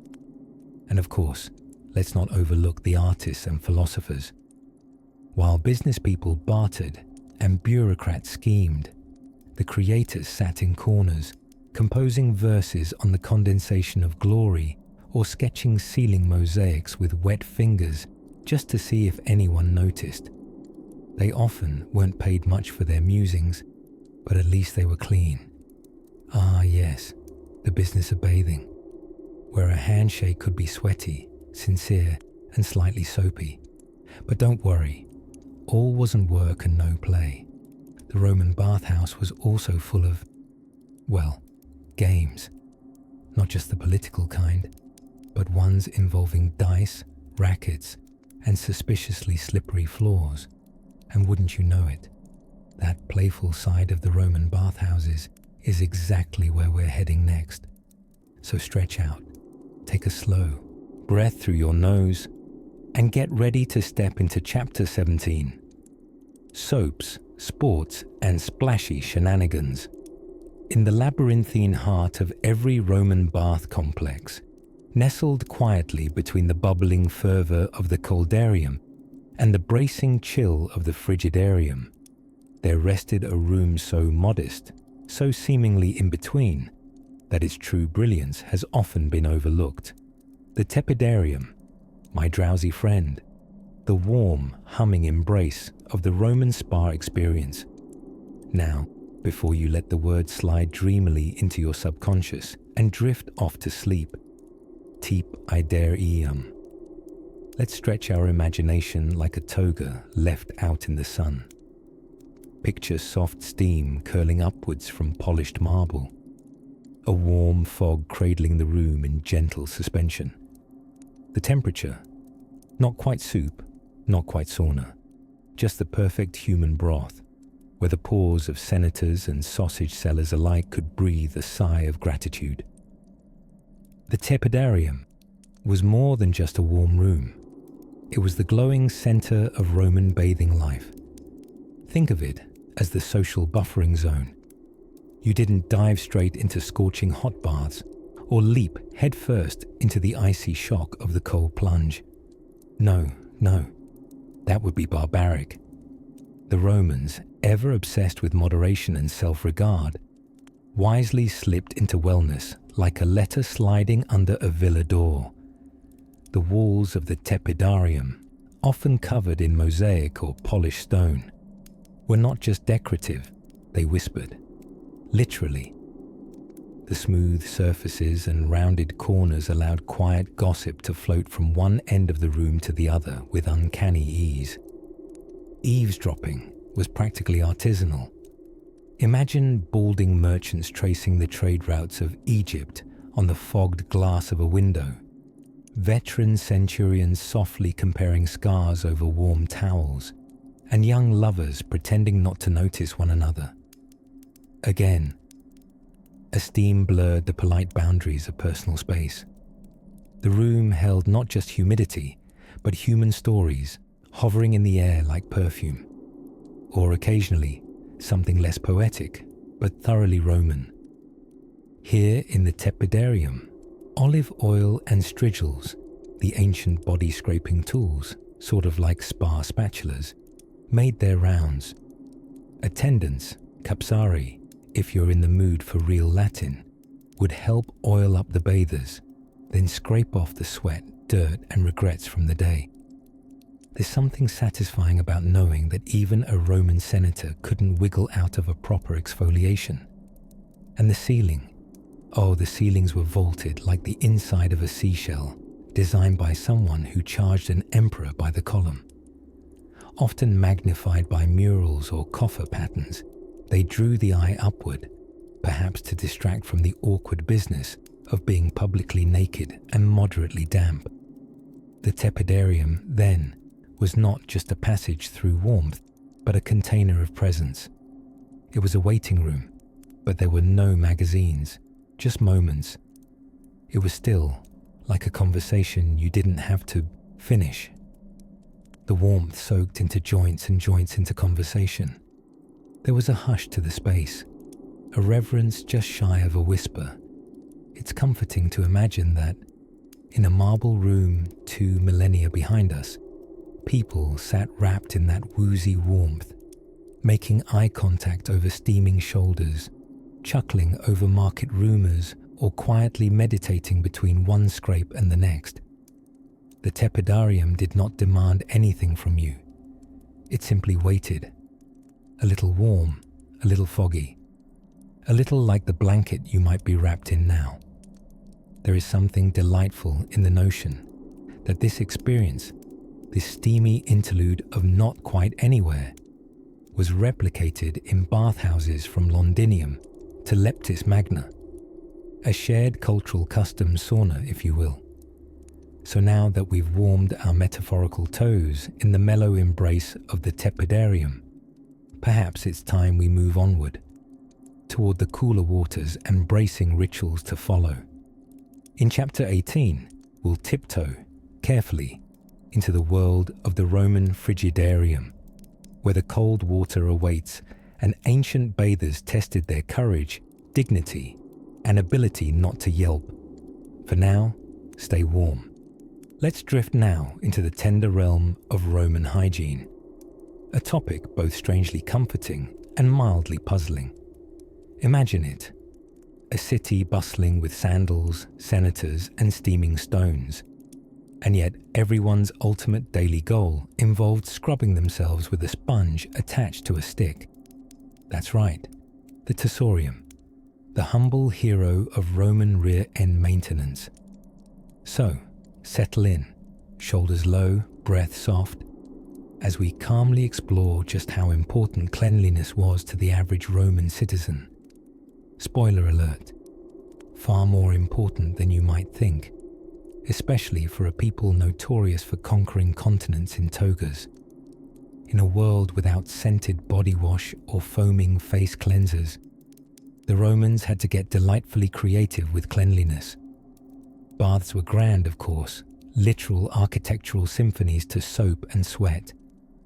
But what happened inside those steaming marble halls is where the real charm lies.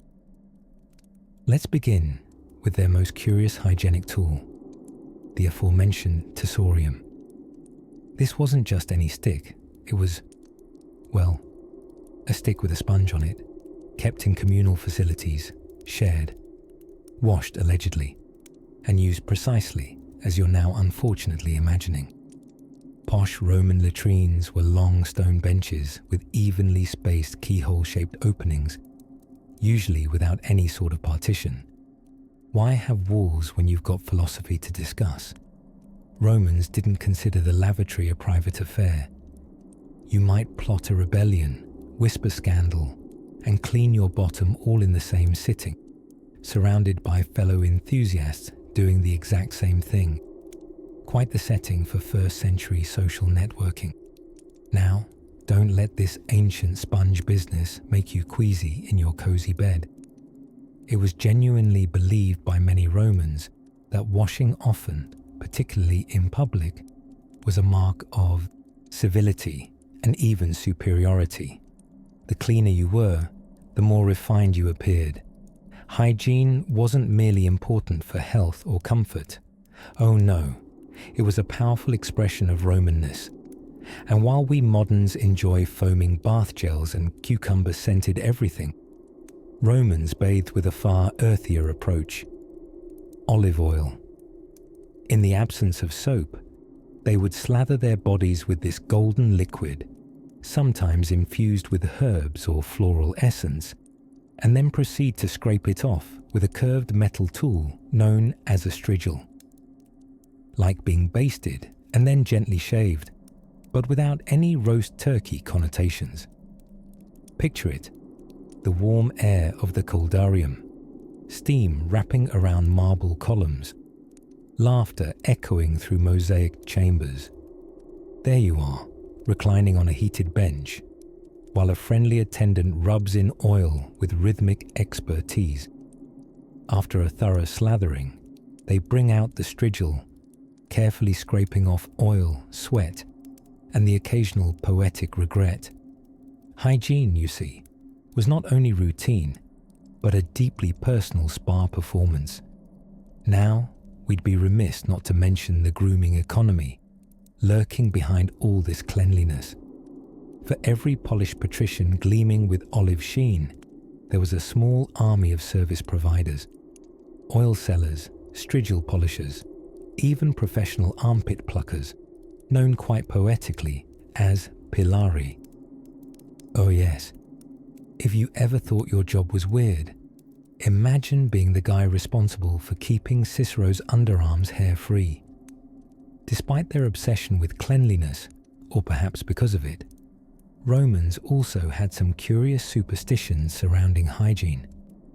For example, some believed that stepping over a sponge might offend the gods. Others swore that a bath after dinner would trap your soul between worlds. Honestly, we've all feared the post-meal bath nap. It's a fine line between dozing off and entering a temporal dead zone. What's rather elegant, though, is that the Roman idea of bathing wasn't just about scrubbing off grime. It was about preparing the self, both body and mind, for civic life. A cleaned Roman was a prepared Roman, and whether they were stepping into a Senate debate or merely wandering the forum in search of figs, they did so sleek, moisturized and strigiled into perfection.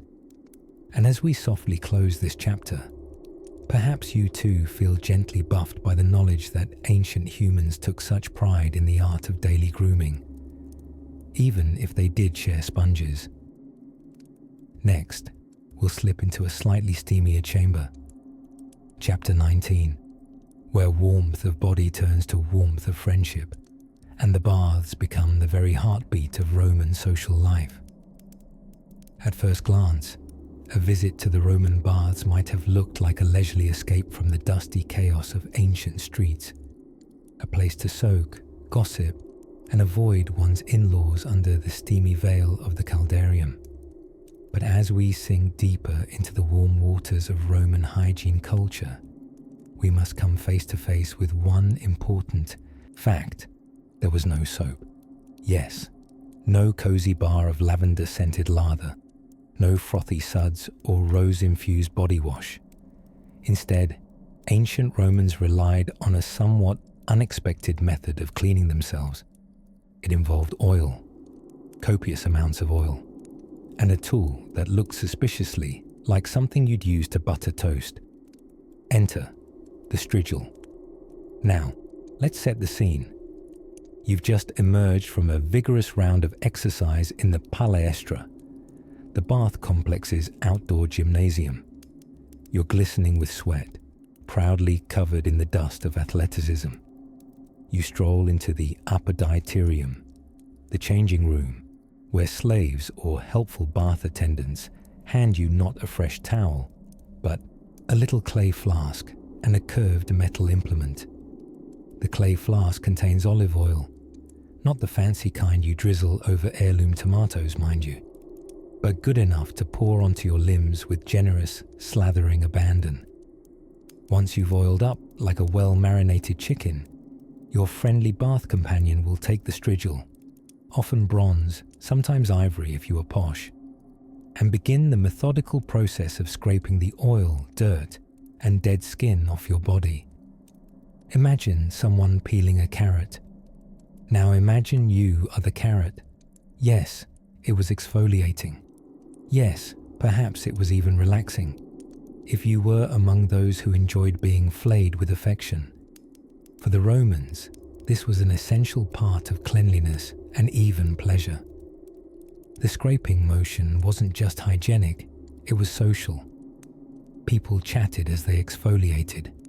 Senators swapped gossip while sliding oil off one another's shoulder blades. Gladiators oil scrubbed each other in a manner that surely caused at least a few awkward silences. And of course, if you were fabulously wealthy or outrageously important, you didn't need to scrape yourself. That would be like buttering your own bread in a 5-star restaurant. You had an unctuous, a professional oil rubber and strigil wielder, who would perform the task with trained precision, or at least without commenting on your back pimples.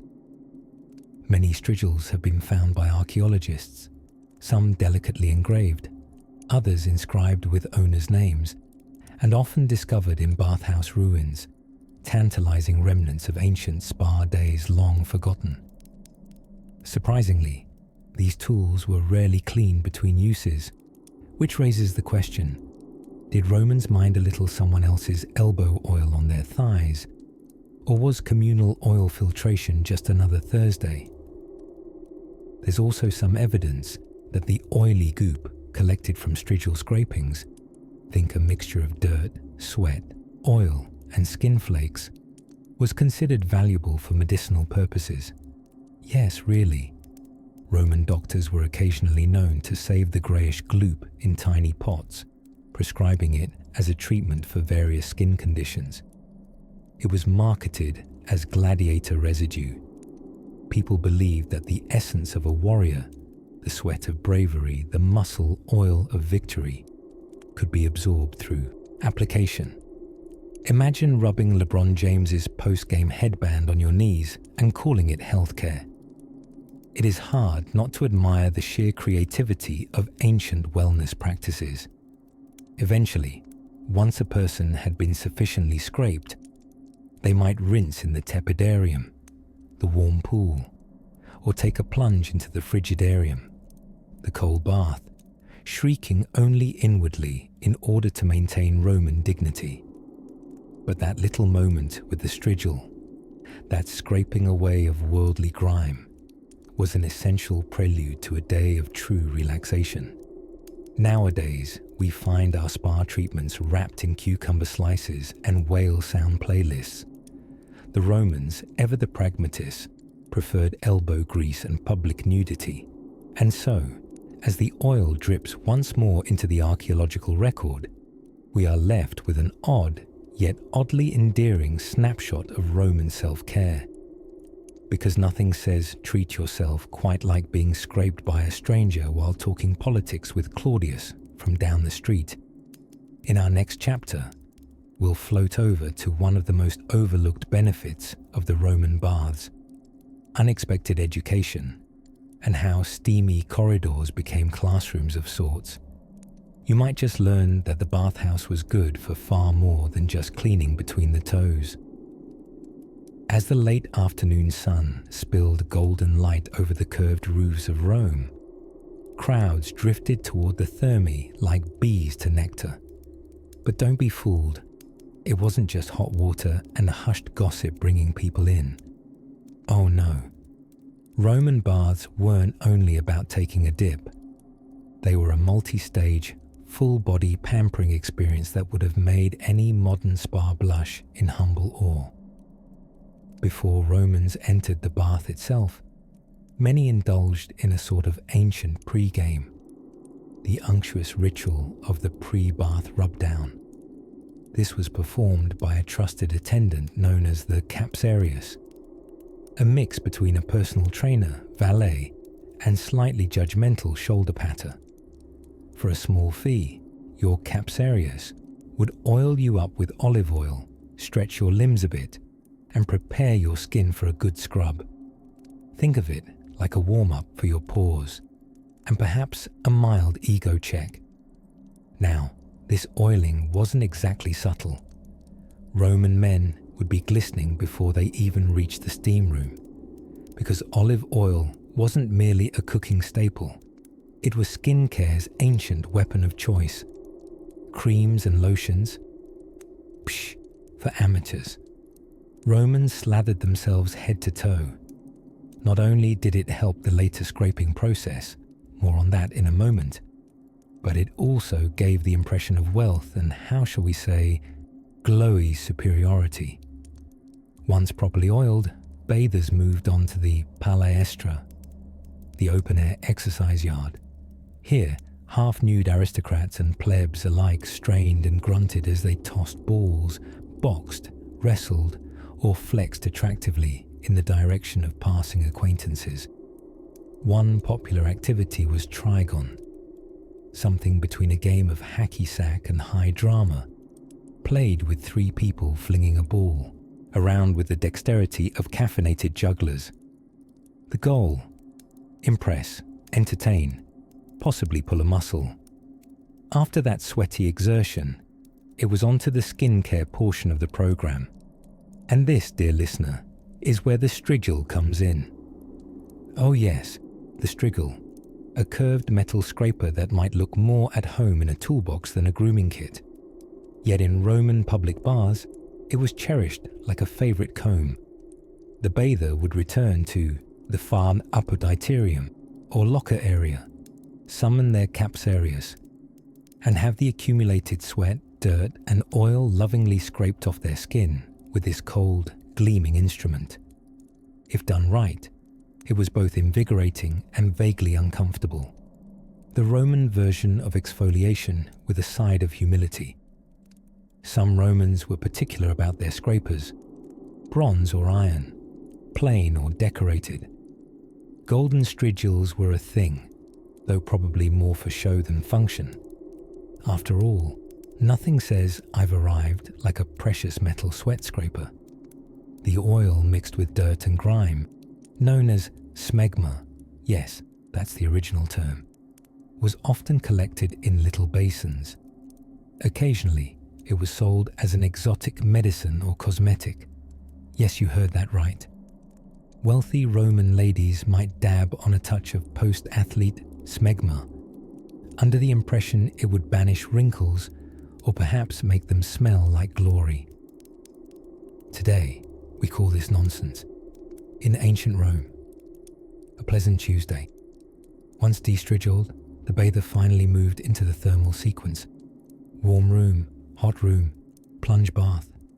But between stages, more oil might be reapplied, because apparently you hadn't truly bathed unless you resembled a lightly basted artichoke by the end. The routine was indulgent, certainly, but also deeply social. Strigiling sessions became confessionals. Oil slatherings came with whispers of Senate scandals, marital complaints, or the latest gossip about Junius and whoever he was dramatically unveiling in the caldarium. To attend the baths daily wasn't just hygienic, it was diplomatic. If you were missing from the routine too long, someone might worry. Or worse, someone might assume you were switching bathhouses and forming new alliances. Yes, in ancient Rome, rubbing oil into your back was practically a political statement. As the long sun continued to melt into the horizon, and the last few bathers shuffled wearily toward the tepidarium, one had to marvel at the ritual. It was part cleanse, part theatre, a chance to emerge polished and prepared, not just for the rest of the day, but for society, status, and maybe the gods themselves. In the next chapter, we'll slip into the caldarium, the hot heart of the Roman bathing experience, and find out just how steamy things could get beneath those marble arches. As the mist rose and the marble floors echoed with the gentle sloshing of wet sandals, something curious began to form in the steamy air of Roman bathhouses. Not just condensation, but conversation. Public baths, or Thermae, as the Romans grandly called them, were not only places to scrub between imperial toes or rewind one's day through various temperatures of pools.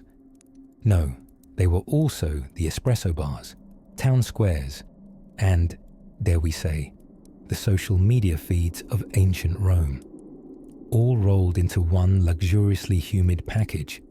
Now, imagine stepping into the sudatorium, the bath's steam room, towel-wrapped toga style, warmth surrounding you like the inside of a freshly baked focaccia. To your left, a senator complains about a recent Senate debate involving whether or not to pave the Appian Way with marble.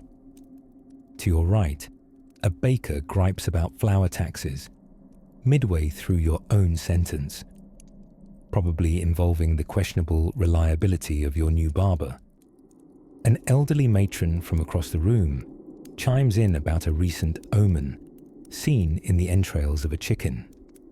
Yes, this was conversation Roman style, full-bodied, well-seasoned, and incredibly public, and you didn't even have to bring soap. For fun little historical side note, the Romans didn't use soap the way we do.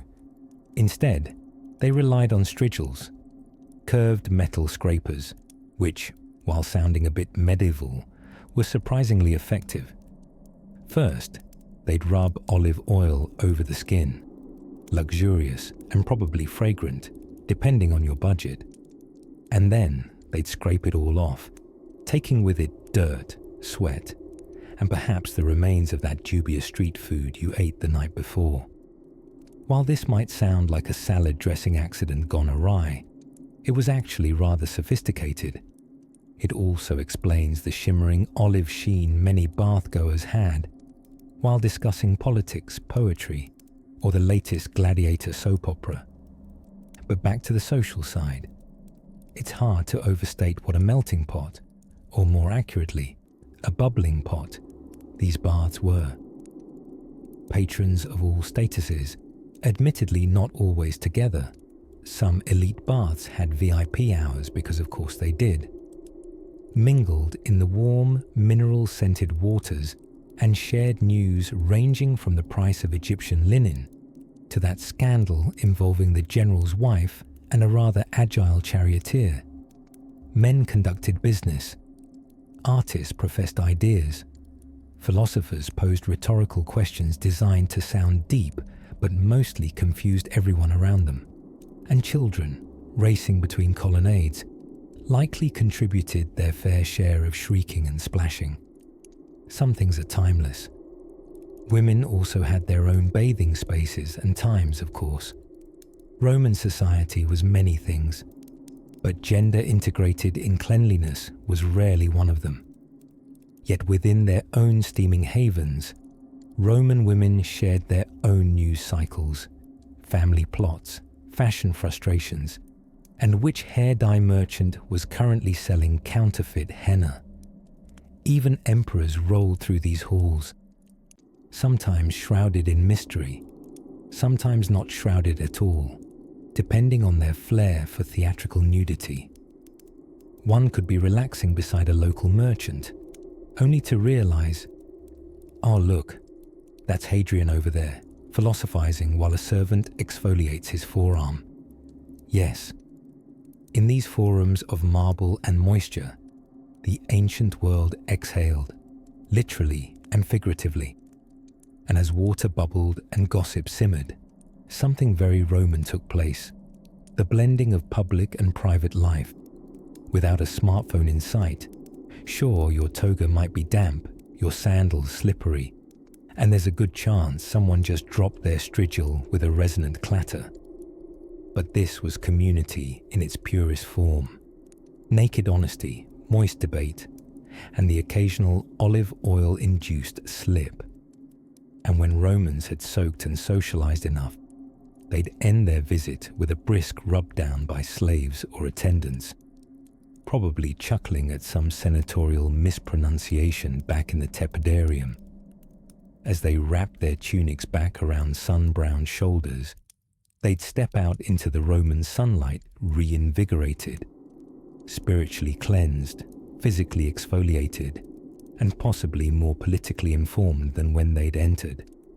And so, From marble benches and murmured rumours, we move toward the subtle scent of bathhouse bread stalls and the surprisingly important role of snacks in an afternoon soak.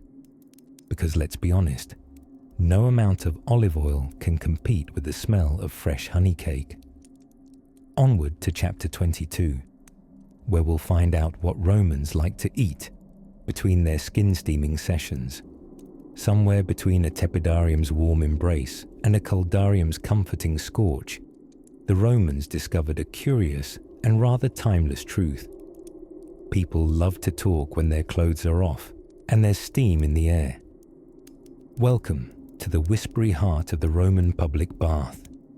Not the plumbing, not the mosaics, not even the sweat-bathed brickwork of genius.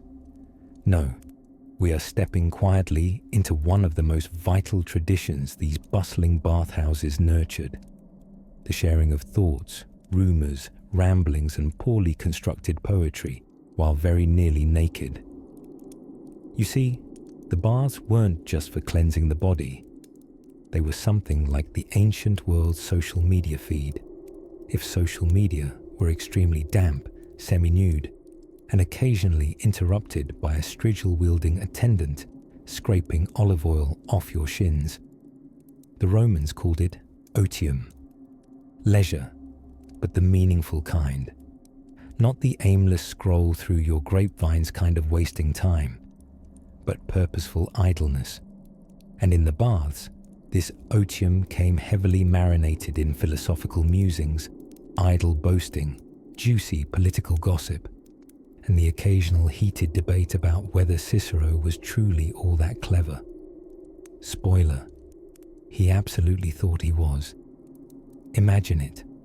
Merchants reclining in shallow pools discussing grain prices while elbow deep in eucalyptus-scented mist. Retired centurions nursing old war wounds and older grievances. Young poets awkwardly quoting Virgil to bathhouse patrons, who mostly responded with, "Huh, is that new?"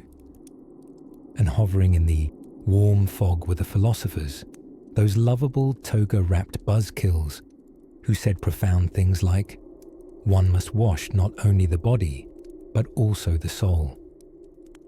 A notion that sounds lovely until your fellow bather starts quoting Stoicism while you're just trying to find your towel.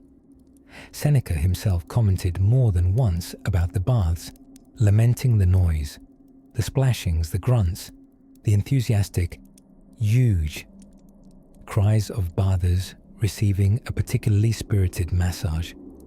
But secretly, even he must have enjoyed marinating in Rome's human soup now and then. Everyone did, even emperors, though they usually had their own private wings, stocked with rose-scented spring water and the very best gossip Rome had to offer. And oh, the gossip. Baths were where informers whispered about scandalous affairs hidden behind silk curtains, where ambitious nobles pretended not to eavesdrop while sitting absolutely still in the hot plunge, where a well-placed servant might accidentally overhear that some senator's nephew had bought a suspicious number of togas just before a major election. You didn't just go to the Roman baths for cleanliness. You went for connection, for information, for that subtle social dance only a semi-submerged conversation with a towel folded over your shoulder can provide. And what's delightfully human is that we've never quite moved on from this. Swap the marble columns for gym locker rooms. Replace the cold plunge with a freezer section aisle chat over frozen peas. Trade the toga for athleisure, and you'll realize we're still lingering in warm places, half-dressed, occasionally talking nonsense, and very occasionally stumbling into something wise. But unlike today's shiny wellness centers and boutique spa retreats, the Roman bath knew how to balance comfort and chaos, community and calm. It was equal parts symphony and soup. So next time you picture the grandeur of ancient Rome, don't just imagine the triumphal arches or grand amphitheaters. Picture the quieter greatness, painted tiles, the hiss of poured water, the murmurs of half-strangers speaking truths, lies, and everything in between, as the steam curled gently around their heads like laurel wreaths made of vapor, and as twilight slanted across the marble floors of the Thermae, those who came in to cleanse themselves of dust, of grime, of loneliness, left lighter than before, in more ways than one. In our next chapter, we'll gently pad our way from steam-filled chambers to cooling sanctuaries and explore, with quiet awe, one of the most curious Roman inventions, the frigidarium, a place so chilly it may cause goosebumps 3 centuries later. Shh, but that's for chapter 23. Now then, allow yourself to relax. Just imagine the gentle echo of sandalwood footsteps on marble floors, the low murmur of voices, and the soft hiss of steam curling upward into vaulted, painted ceilings. Welcome to the tepidarium. This was no mere warm room. Oh no, the tepidarium was the social heartbeat of the Roman bathhouse, a place precisely calibrated to lull the body and loosen the tongue. You didn't just go there to soak. You went to be seen, to be heard, or sometimes just to hear more than you were supposed to. The tepidarium was often positioned between the frigidarium, the cold plunge, and the coldarium, the hot steam room.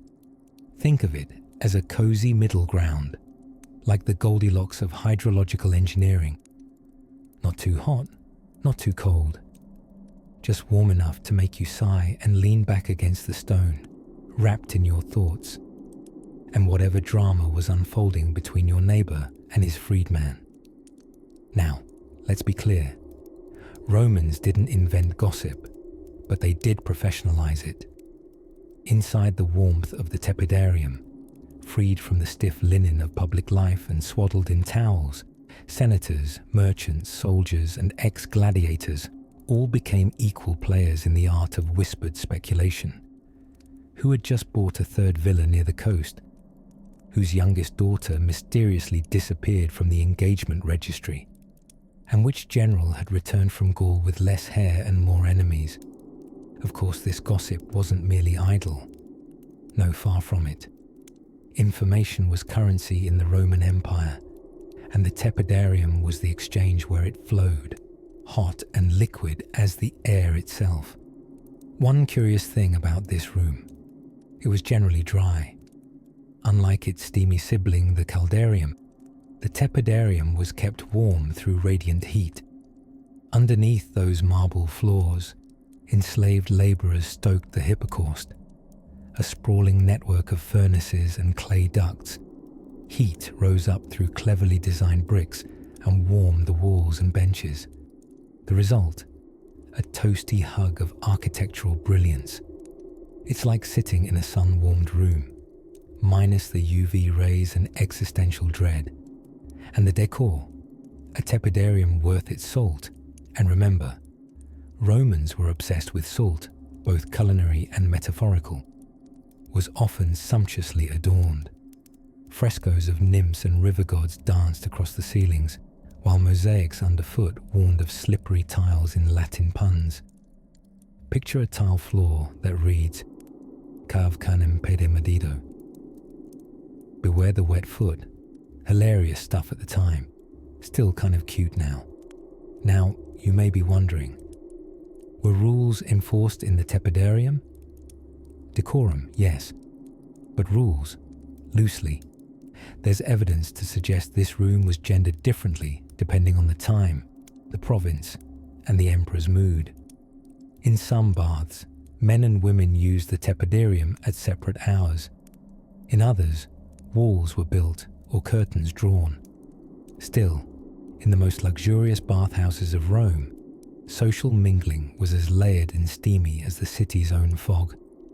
One delightful detail for the sleepy historians among us: Roman bathers would often bring their own oil flasks and strigils, those crescent-shaped scraping tools used to exfoliate the skin once, slathered in olive oil.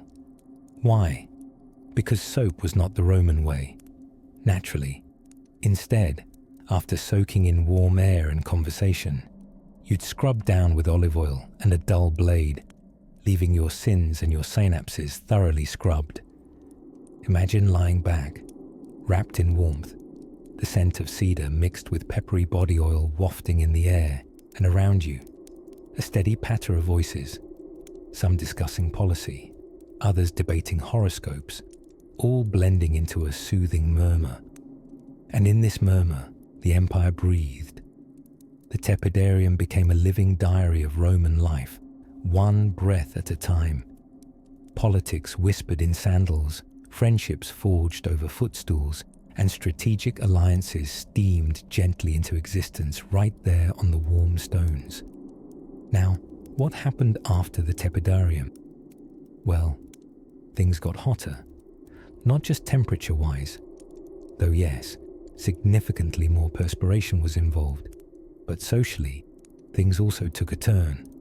In our final chapter, we'll step across the threshold into the caldarium itself, where steam, silence, and scandal formed a perfect Roman triangle. Close your eyes. The marble's still warm. The whispers are fading. Let the next room draw you forward, softly, gently, into chapter 24. You've made it to chapter 24, the final soak in our sudsy stroll through Roman bathhouses. The steam is soft, the tiles are warm beneath your toes, and the water laps gently, whispering secrets that have been marinating for over 2,000 years. So slide on your imaginary sandals one last time and follow me into the warm chamber where gossip lingered like bathhouse steam, and where one humble man may have known more about Roman society than the emperor himself. Let me introduce you to the capsarius, a word that sounds like a kind of pasta, but was, in fact, the bathhouse attendant. Somewhere between a locker room helper and a spa concierge, the capsarius had a simple job: watch the bathers' belongings while they steamed the grime of forum politics from their pores. But oh, what secrets this little guardian heard. The bathhouses, especially the grand ones like Diocletian's or Caracalla's, were equal parts hygiene and high society. Patrons stripped not just their togas, but occasionally their inhibitions, voicing frustrations with senators, murmuring affairs, whispering business deals, all while the capsarius hovered nearby, folding tunics and probably trying not to visibly eavesdrop. He was a sponge, figuratively, and maybe literally, depending on the day. Of course, the Romans saw privacy quite differently from us. If the average Roman could afford a bath, they could afford to hear exactly how loudly the next man argued with his mistress in the tepidarium. Secrets weren't underground. They were barely under towels. And there stood the capsarius, soaking it all in with the dispassionate gaze of someone who had seen 1,000 backsides and no longer cared whose belonged to whom. And let's not overlook priorities. Wealthy bathers often slipped a few small coins, mussy bronze asses or shiny denarii, into the folds of their tunics. Naturally, a capsarius with sticky fingers might earn more than an honest senator. And if they were really crafty, they could collect not just money, but power. There were rumors, oh darling listener, always rumors, that certain capsarii were paid by rival politicians to listen in, to remember who met whom near the caldarium, to note whose nephew joined which philosophical school. Yes, even Epictetus was once just a juicy tidbit between scrubs, and yet, in the grand amphitheatre of daily Roman gossip, the capsarius remained a supporting role, his face familiar, his name forgotten, sometimes carved with rough affection into bathhouse walls. Here sat Titus the swift-fingered, left his tunic safer than my mother's arms. That's real graffiti. Well, The spirit of it is real. The Romans loved bathroom graffiti, often more poetic than polite, sometimes just enthusiastic declarations like, "Apollinaris the doctor was here. He fixed my piles." So when we talk about Roman baths, we must spare a warm thought for the quiet souls who kept the towels dry, the sandals in order, and the social balance humming. The bath attendant was the silent metronome of an empire's relaxation, and perhaps not so silent. Imagine, if you will, the end of a long Roman afternoon. The marble glows golden in the sinking sun. Patrons begin to drift away, glowing and damp, wrapped in linen and bliss. The water still shimmers, whispering final secrets to the steaming tiles. And the capsarius sweeps the changing room, finding a forgotten ring, a note tucked beneath a sandal, someone's half-eaten fig. Another day of stories filed away behind his quiet eyes. And with that, we gently glide to the edge of our bathwater dreams. The air grows cooler now, and night tucks itself gently behind marble columns. You've wandered through Rome's warmest rituals, through scented oils and gossip clouds, and tonight, dear listener, you rest with the weightless ease of someone who's just cleaned every pore with history. Next time, perhaps we'll visit something equally mundane and marvelous. Perhaps Roman toilets, much filthier, surprisingly modern. Definitely worth flushing through. But for now, close your eyes. Let the echoes of laughter in distant marble halls rock you gently to sleep. You've done enough history for tonight. Sleep softly, my bathing historian.